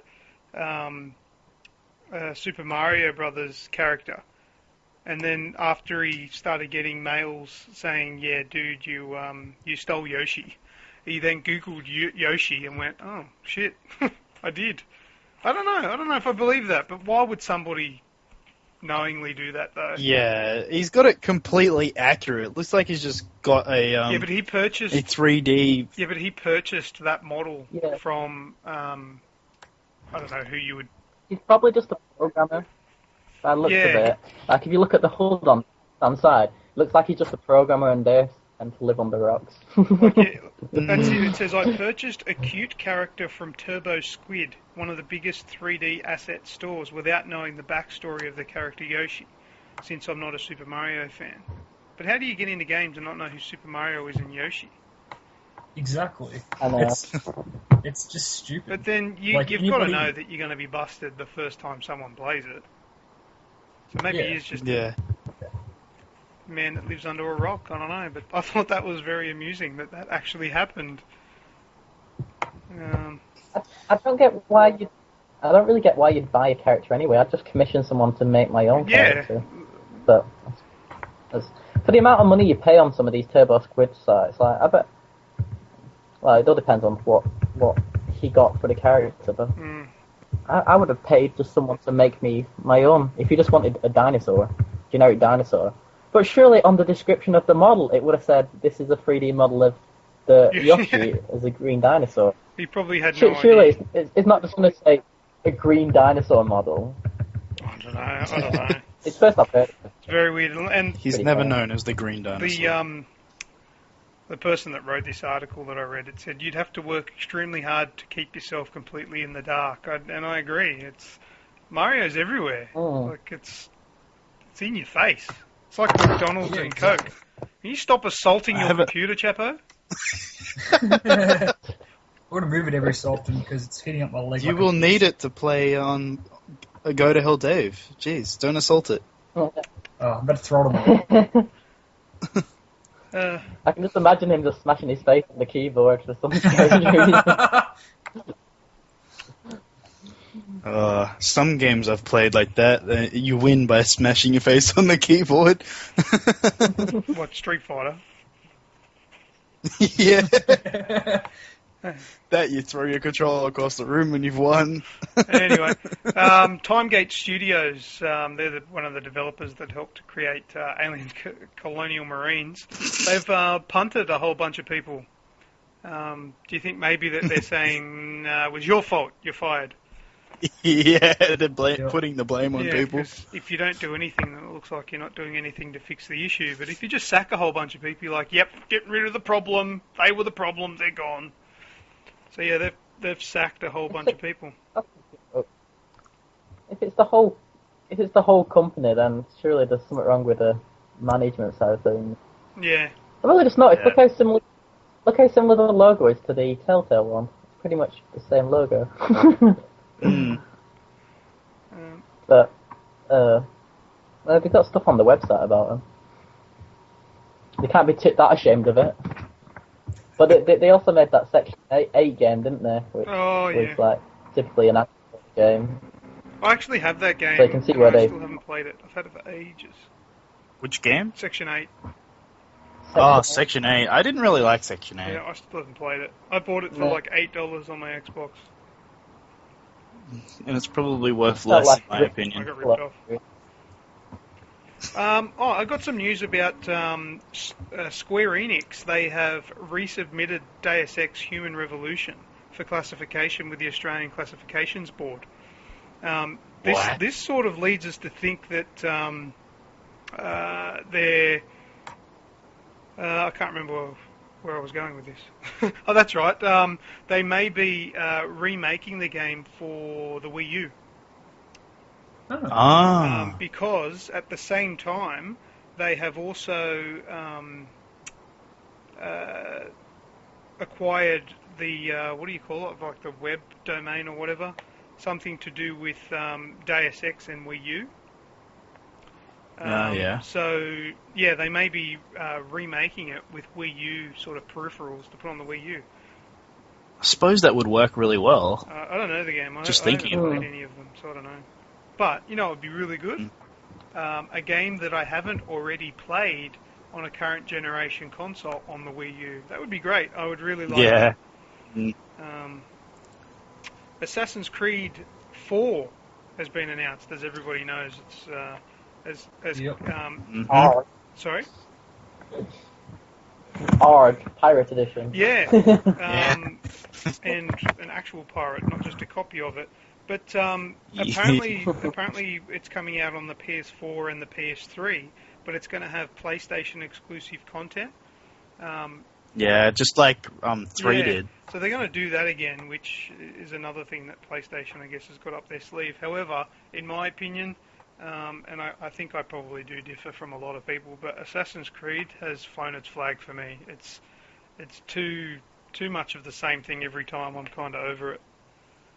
And it feels like they're just sort of grasping at straws for storylines now. They're just like, let's just go down this path. Now it's going to be Haytham Kenway's father and Connor's grandfather and his story. And I'm like, well, I don't really care about his story anymore. It's, a game a year. It's Call of Duty Assassin's Creed style. That's all it is really now. Yeah, they're pumping it out exactly a year after they released 3. It's the same date. Yeah, and seriously, I feel like I've only just played Assassin's Creed 3, and then they've gone, hey, you want to play Assassin's Creed 4? Like, what the hell? Yeah, I literally only just jumped on Assassin's Creed 3 the other day. I haven't even played it.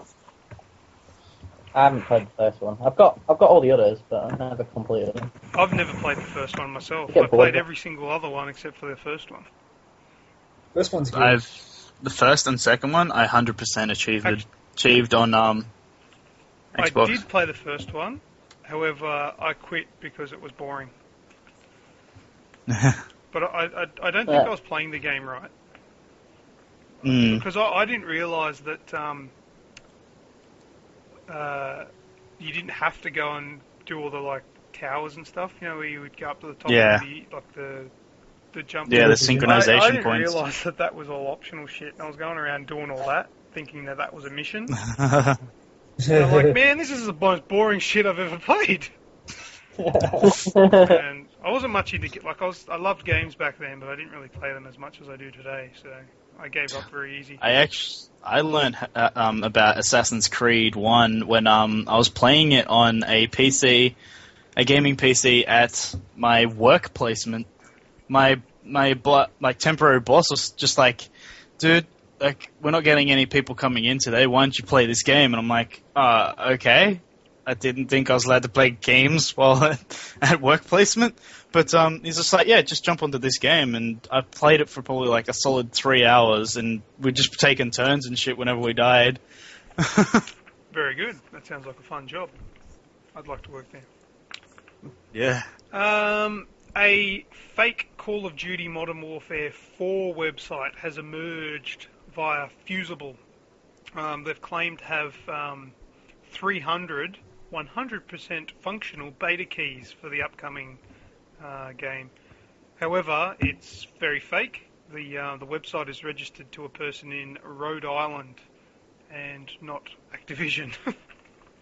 So some sneaky bastard has put up a Call of Duty Modern Warfare website. So if you think that there's a site out there, if you've run into it, it's fake. Don't worry about it. Not true. The site, which appears to be run by a group called SN4 Gamers, asks users to share a link to the site on their Facebook page and elsewhere to receive a beta code. Though the website may be fake, Modern Warfare 4 is in fact rumoured to be in development. I dare say it really is. Captain Price voice actor Billy Murray. Is that really his name? I've never looked into that before. Not to be confused with Bill Murray. He reportedly confirmed the game was in development last year. So there you go. But that website, don't share it because it's all crap. Does anybody else have any news? Have you seen, they're going to make a Thief game for PlayStation 4. A Thief game? Oh, yeah, Thief! Yeah, I've heard that. I don't know much about the Thief series, though, so... Oh, Thief Literally, was like the benchmark for stealth games. It was awesome. Like, I remember playing on the PC, for instance, you'd be walking through a corridor and you'd have to fire, like, water darts to take out the lights and stuff like that, and then use the shadows. It was awesome, really. Like, really hard, though. I remember it being proper solid. Yeah. Quality game. It'd be interesting to see, like, the IP get lifted, really. I remember they released one not so long ago on the PC, but apart from that, there hasn't been much love for the series. Oh, well, that'll be good. We'll look out for that. It'd be interesting to see all these sort of older games getting brought forward into the new generation and see what they do with them, with all the new technology. It'd be good. Yeah. But there's still an XCOM FPS in production as well, isn't there? An XCOM? I don't know. I don't know if that'll be any good. Like, 'cause they released that XCOM game, the one that's actually pretty good, and then they're going to be releasing a first-person shooter.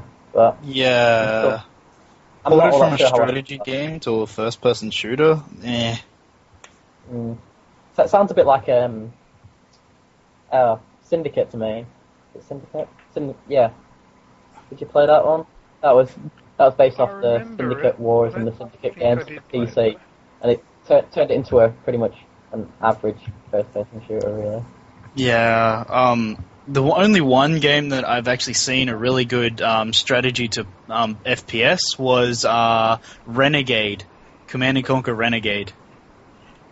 Yeah, that was quite a weird one, that wasn't it? Yeah, but they did it quite well. I actually enjoyed that game. I played one that was really cool called Iron Grip on the PC, and essentially it was an FPS, but then you could you had to defend your base in you could press I think it was Q or something, and then you'd build up your stuff as a top-down view, and then you could go right back into the action again and attack them.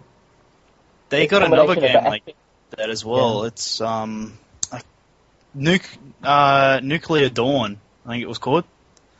Okay. Yeah, it's you one person on your team is a commander, and he can build turrets and that around points that your FPS players are taking and all that sort of stuff. But then he can switch to first person shooting and go into the battle. Alright. Yeah. That's cool. I'm just giving it a Google. Yeah, it was a very class based game as well. So you had your heavies, your assassins, and all that sort of stuff. I have a beta key for it. No, not a beta key. I have another copy of it through Steam because I pre-ordered it, and they were like, "Here, have another copy of it." I'm like, okay. Who the hell am I going to give this to? Is it not a mod game? I thought it was just a mod from... No, it's not. It's not a mod game. It's actually full on. What game are you talking about? Yeah, awesome. Nuclear Dawn. Nuclear Dawn. It's pronounced nuclear. Nuclear. Graphics look good. Yeah, it's a pretty solid game. I enjoyed it, and that the only reason why I don't have it downloaded yet is because I've had too many other games to play.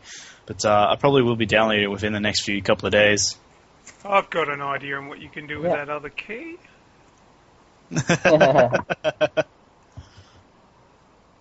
Yeah, that's cool.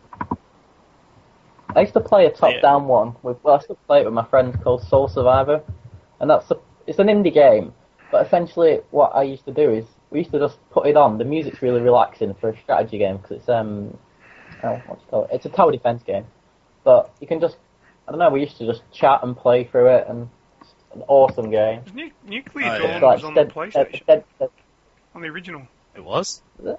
Nuclear Dawn, Covert Ops. PlayStation original game. There you go. You learn something new every day. Oh, we can stop learning today. We've got one. Alright, anyone got any other news? I do. Go ahead. EA is going to have now in every game DLC. Yeah, I heard about that. The microtransactions. Yeah. I did that last week. Okay. I was going to run through them then. League of Legends is now available for Mac, which is awesome. Macs are shit. Sorry. Yeah, they are. There's going to be a new 3D Mario game for the Wii U coming out. New Yoshi game, which will be freaking awesome. Star Wars pinball game being in studios, which will be released on the Wii U, PS3, 360, PC, Mac, Vita, iOS, and Android around about February 2013. Splinter Cell Blacklist. Did you say they're out February 2013? Yeah. Yes, it's already out. Oh, right. Yeah. Which was last month. Well, we are in March. Yeah, we're in March. Oh, dude. Yeah, I'm just going off by Game Informer, so... Learn something new every day. I heard Chappo learned the day. I heard they're releasing Modern Warfare 2 too. Really? And I thought they were releasing Diablo 2. Splinter Cell Blacklist coming to the PS3, 360, and PS3. Its first player and multiplayer is slated It's to going be to get released on the PS3 twice. You mean the PS4? Or the Or the PC, PC? even. Yeah, PC. PC. Or the PS Vita. PC. It's being made by Ubisoft, obviously, and it's coming out August 22nd. That's And ages away. everyone's I want gonna, that game. everyone's Yeah. going to feel free to cringe when I say this, but Lightning Returns Final Fantasy 13. What's Final Fantasy Oh, 13? God. Probably one of the slowest and most annoying Final Fantasy games out there. It's coming to PS3 and 360 in spring. I don't even know why they're even giving a shit about 13 anymore, because everyone was like, you know what I mean, why even fucking bother with this pile of I don't garbage? know why anyone likes Final Fantasy games. Oh, They were good and up until Yeah, they were. 11. no, you wait, it's my turn to hit you. Okay, now you go. Oh, okay, my turn. Oh, are you kidding me? I didn't mind That's it all for it is. Pokemon, Yeah. but no, I couldn't stand that. Yeah. Turn by turn strategy or whatever they call I it. love Final Fantasy 9, but I love Final Fantasy 9, but Final Fantasy 13 was just. I felt like I didn't need to play the game. I felt like the game could play itself once you set it up. You Yeah. just sit there and watch battle. Whereas the 9, 7, and 8, you actually, fight the battles and get to pick what you do. Whereas in 13 and I don't know, is it 13 too? You pretty much just set it up and then just go, okay, I'll just look at the pretty colours. Oh, look, it's pretty, Yeah. and then that's the Yeah, game. pretty really. much. Like, not the graphics are amazing, but I like gameplay. Well, the graphics would look amazing considering it's Square Enix. Yeah, they do good. I mean, they did the new Tomb Raider. Yep, where the as soon as I turn the hair on full, my game stops working. Yeah. Individual hair strands. I can insane. run everything on high It just except for makes the hair. Lara Croft's hair is too hard to manage. Turn everything on lowest and then run the hair. Yeah, just have hair running. And then just a It's too big mainstream. block for her body, and then just beautiful flowing hair.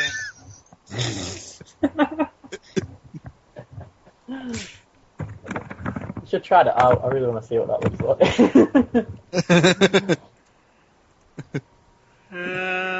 Maybe it'd look a bit like it from the Adam Sandler. It's beautiful hair, though. It looks like she conditions.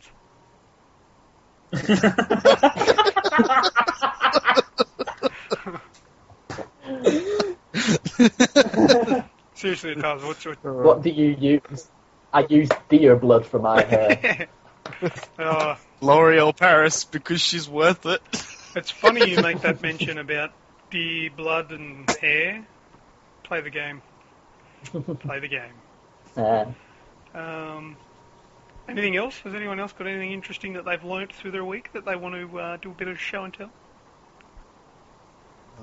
No? Really? I'm on, Do you want to do Simply the Best? Yep. Alright, we'll do Simply the Best. You're simply the best. Better than all the rest. Has anyone actually heard from Sean lately? I mean, is he like Did he asleep go or to something? bed? Probably. He's still in the call, but he's like, Hang on, let's just be quiet. Let's just be quiet, see if we can hear snoring.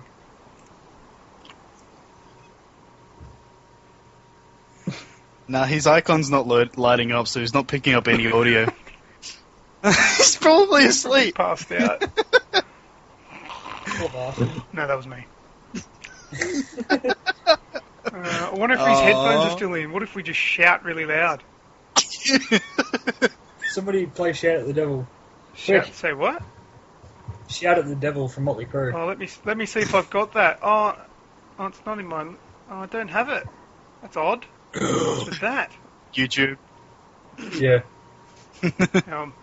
Shout at the devil.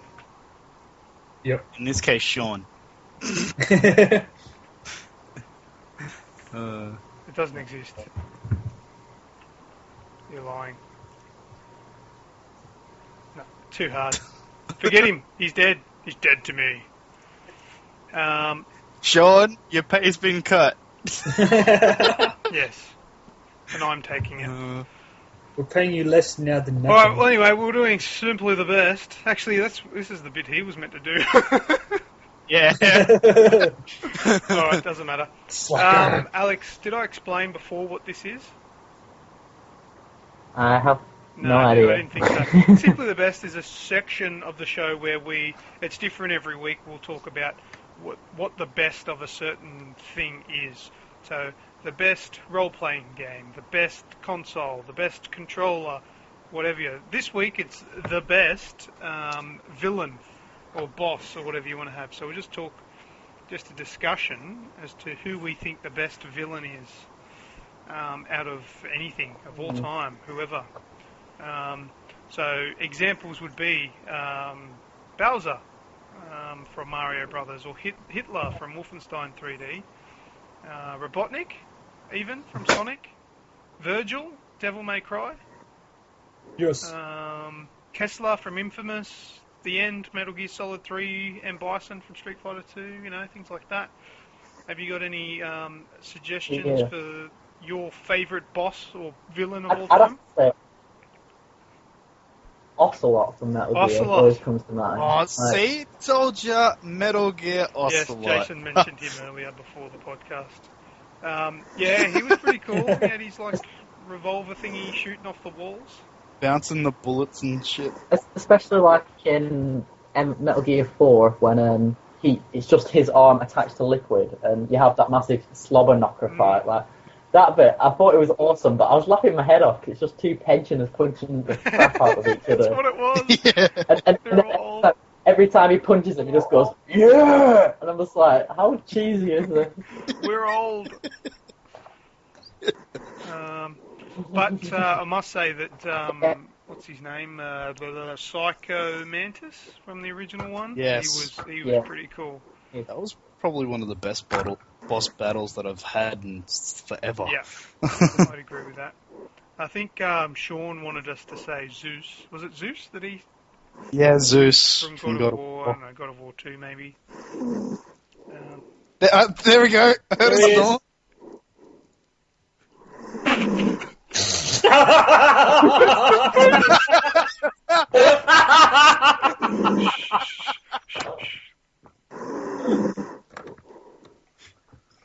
In the jungle, the swan sleeps tonight.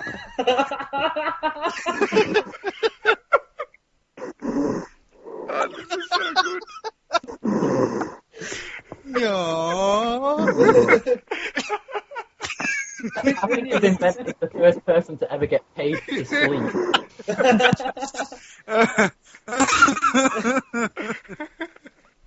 That is so good. Did he just wake up or is he still asleep? Stop. Did he? Sean? Sean. I don't have the heart to kick him out of the call. I want to hear him snoring more. That's hilarious. Is he still in the call? Yeah, he is. He's on the ship. I don't know. That's so funny. Where were we? What were we talking about? Zeus or something. Was it? Yeah, Zeus. Yeah, Sean wanted That's Zeus, right. and that was his Yeah, rebuttal and he there. decided to chime in, didn't he? Oh, that was hilarious. Mind you, just for the record, it is 11:08 p.m. It's not even that late, but I think he gets up at like 4 a.m.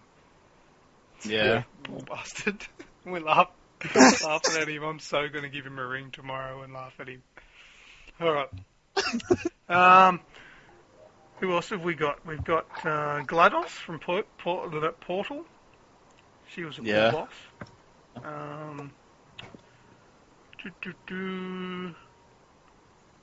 Andros. Andros from Lilac Wars. Yes. Andros. Killbane.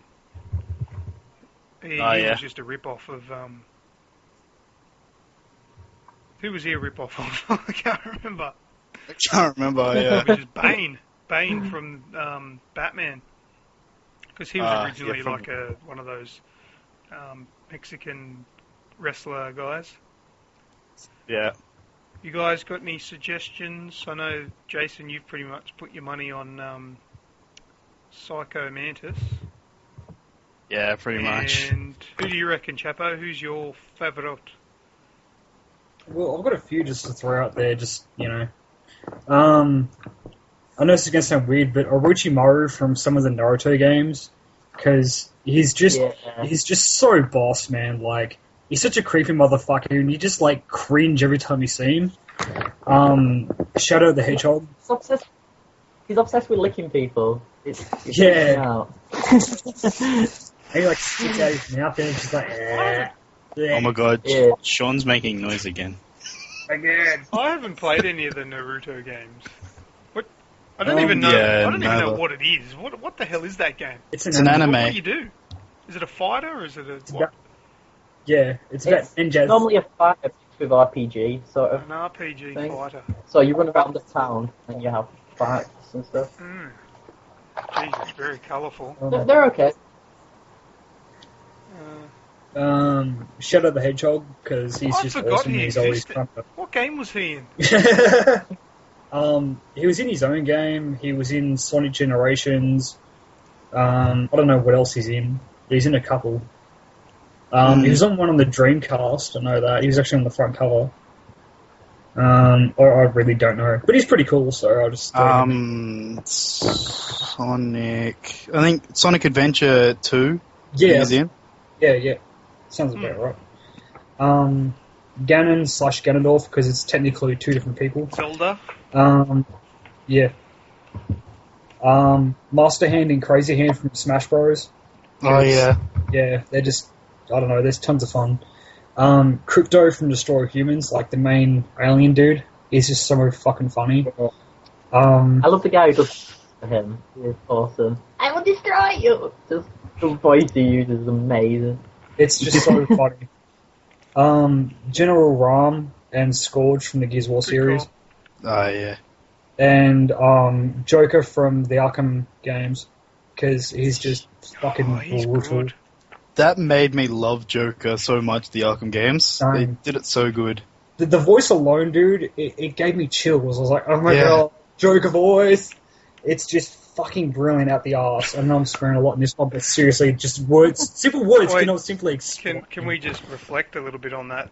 Well, say that again. It's fucking out the arse. Is that what you said? What'd you say? It was fucking brilliant out Fucking the arse or brilliant something out like the that. arse. Yeah. There's a way with words out, Chappo. Yeah. Chappo gets the dictionary and sets it on fire. Actually, you keep the page that had fuck on it, though, because I think fuck's in the... It's in the dictionary now, isn't it? Yeah. Oh, I wonder God. what's the definition in the dictionary of fuck? There is one. Oh, it is. Surely there is. I don't know. It's just fuck. And it's a picture of Chappo. Yeah, it is. It is. Oh, I'll see. I'll play the phonetic spelling of it. It's got the little thing. Listen. Fuck. Oh, there we go. This is on dictionary.com. Fuck. The meaning number one is to have sexual intercourse with, or number two is slang, to treat unfairly or harshly. In other words, why I call people fucks sometimes. Fuck. And it's spelt F-U-H-K if you want it phonetic. And it's vulgar, apparently. Oh. Oh, and it's got verb phrases: fuck around, fuck off, and fuck up. Give a fuck.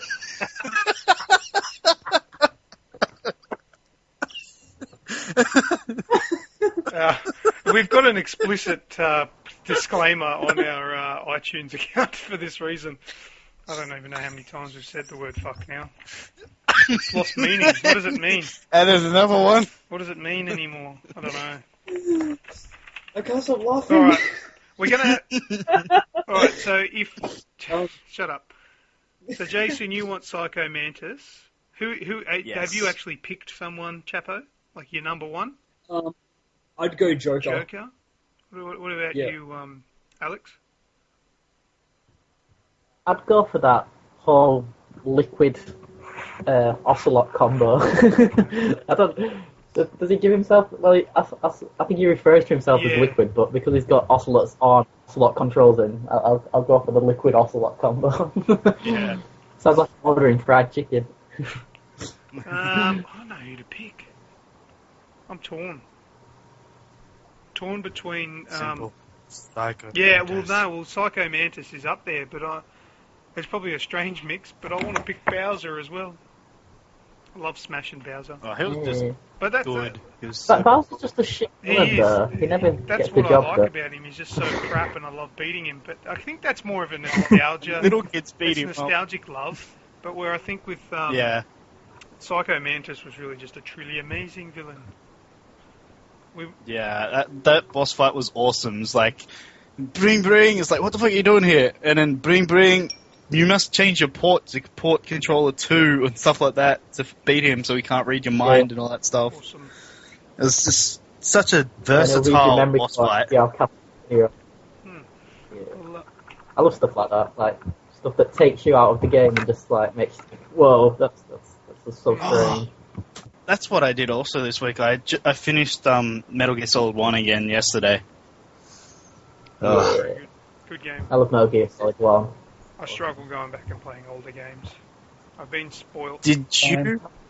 Have you managed to complete the European Extreme difficulty on Metal Gear Solid 2 Hell and 3? no, I struggle to play them on normal. I did on I finished- 2. I love 2. Like, Yeah. What? I didn't hate- get it completed on 2, but I completed 3. Maybe Alex can shed some light. I don't know if you know or not, Jason, but I've got no idea. Why is it called European difficulty? What's so hard? Why is it like what? I don't know. I don't know why it's called European Extreme, because, I don't know, maybe Americans can't handle the hardcore.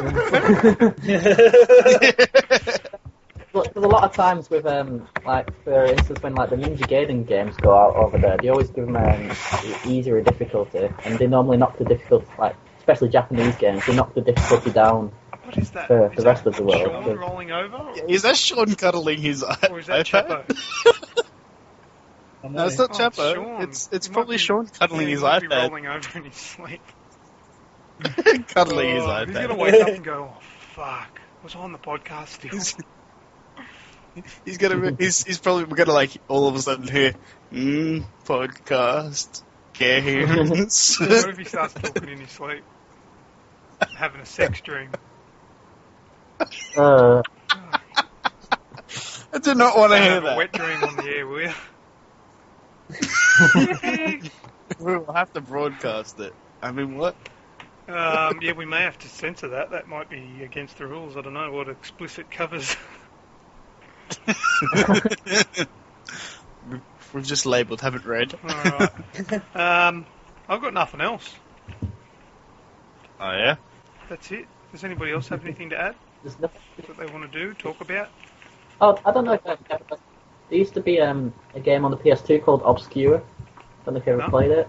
Let me look It it was up. quite, funnily enough, it was an obscure game, and it was similar to the sort of Resident Evil games back in the day, so Resident Evil 3, 2, and 1.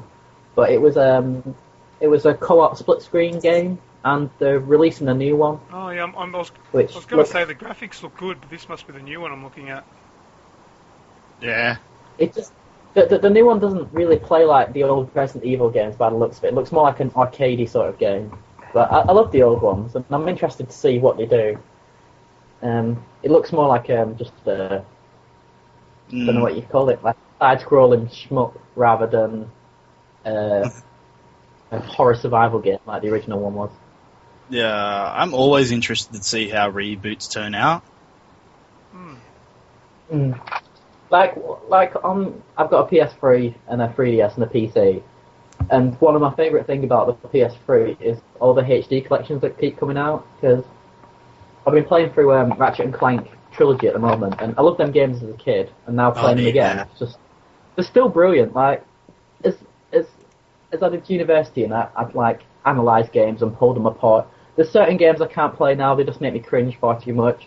But Ratchet Yeah. and Clank, it makes me appreciate them sort of games more because I'm just like, this is awesome, and now I can say why it's awesome. I can say it's because blah blah blah, and the graphics are awesome, and the way they've designed the levels and stuff. Like I was like that with I've been playing through the God of War collection as well because I've got the first two, the third one, and the two.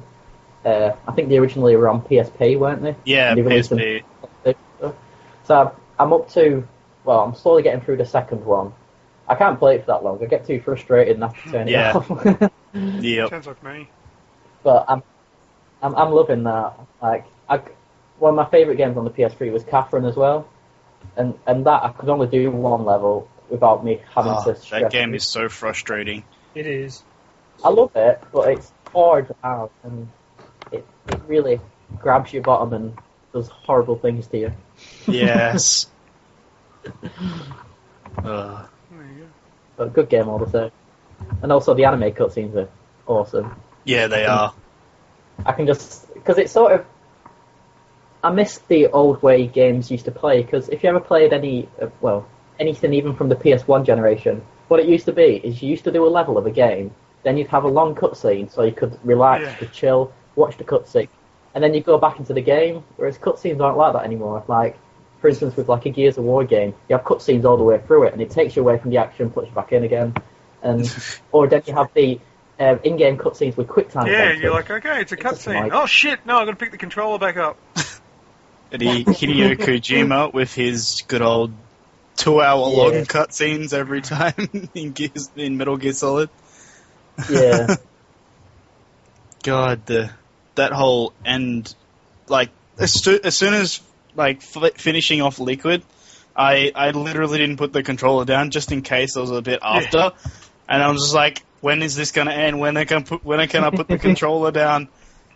Is it ended yet? Is it ended yet? And then as soon as I put the controller down, it puts me in a spot in the garage where you have to get the vehicle. I'm like, oh shit! Quick, grab that. Yeah. I love Metal Gear 4. Like, to be honest, I didn't like the third one. I'll be honest.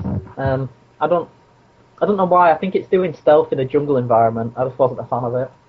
Whereas I love the first one. and the Yeah, fourth one. I agree Yeah. with you there. I'm of the same opinion. I played them all, but yeah, I think like a lot of people say the third one was their favourite, but that was probably my least favourite.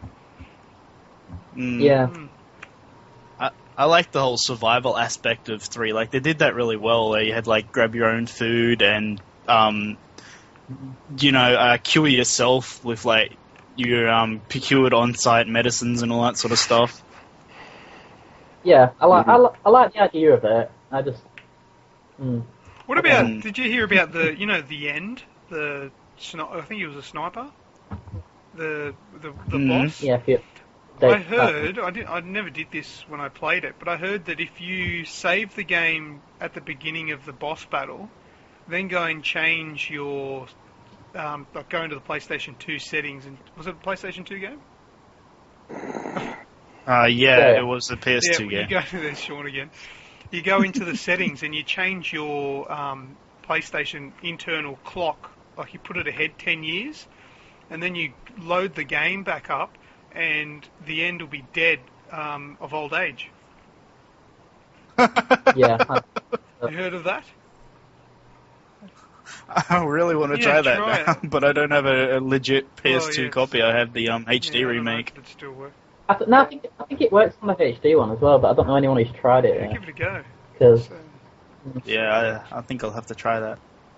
I love that sort of stuff. Like there was one on Ratchet and Clank 2, whereas if you set your time and date on your computer on the PS2 to a certain date, a whole dev area opens up where they have prototypes of what the characters would have looked like and what some of the vehicles they had planned but they didn't end up using and stuff yeah, like that sort of stuff. Mm. Easter eggs are cool.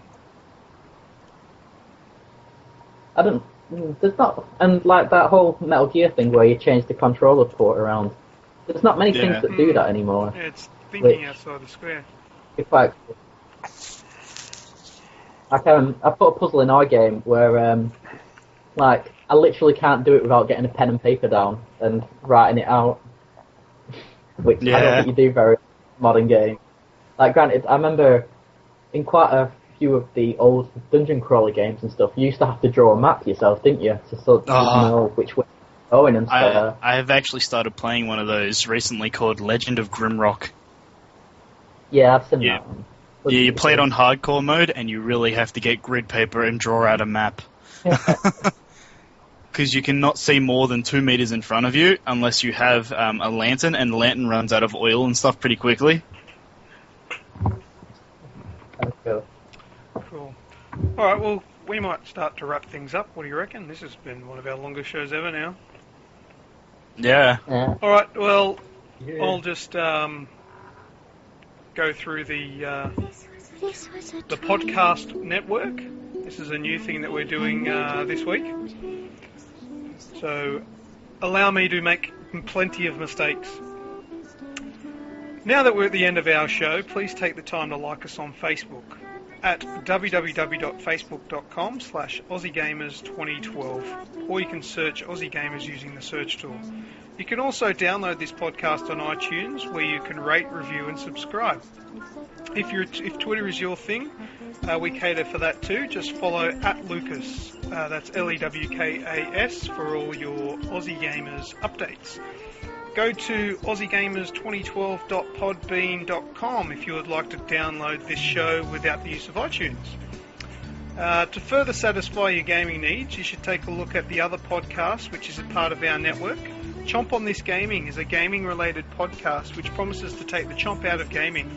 You can find the COTG podcast at chomponthisgaming.org, chomponthisgaming.podbean.com, or also on iTunes. But don't forget to subscribe and leave a review. Ratings of 5 stars and no less are always welcome. COTG is also on Facebook. You can like them at www.facebook.com/chomponthisgaming. And thanks for listening. Also, thank you very much to our special guest this week, Alex, who is the dev for the up-and-coming game that we can't wait to play, Go to Hell Dave.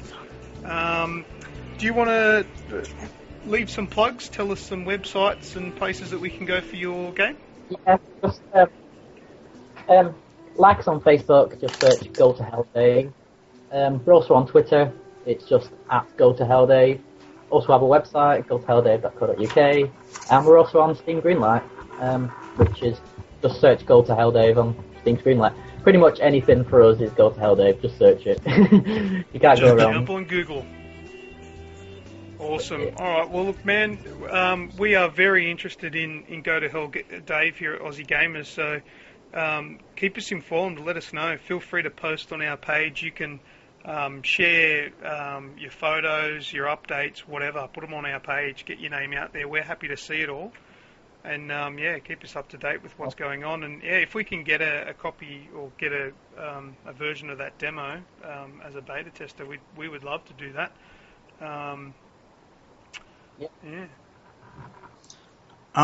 With that whole demo, is there like restrictions to being out, like recording it and putting it on YouTube and that? Personally, if I give you the alpha build, I'd rather you not. Yeah, I wouldn't do it to the alpha, but the demo. That once the might be actual something we can discuss demo. later, maybe. Other than putting do poor whatever you Alex on the spot like this. Sorry, Jason. I don't know if you know, but Jason is my nephew, and I'm a good 10 years older than him, so I remember when he was just a baby, and I do remember him being dropped on his head a couple of times. A couple of those times were on purpose, so it's my fault that he's a bit... Yeah. Luke was just trying to prevent me outsmarting him in the later life. And it's worked! Hurrah! Yet you still didn't know about Metal Gear 2 Substance on the original Xbox. Well, I never owned an Xbox and I never cared to. Thank you. Eat a dick.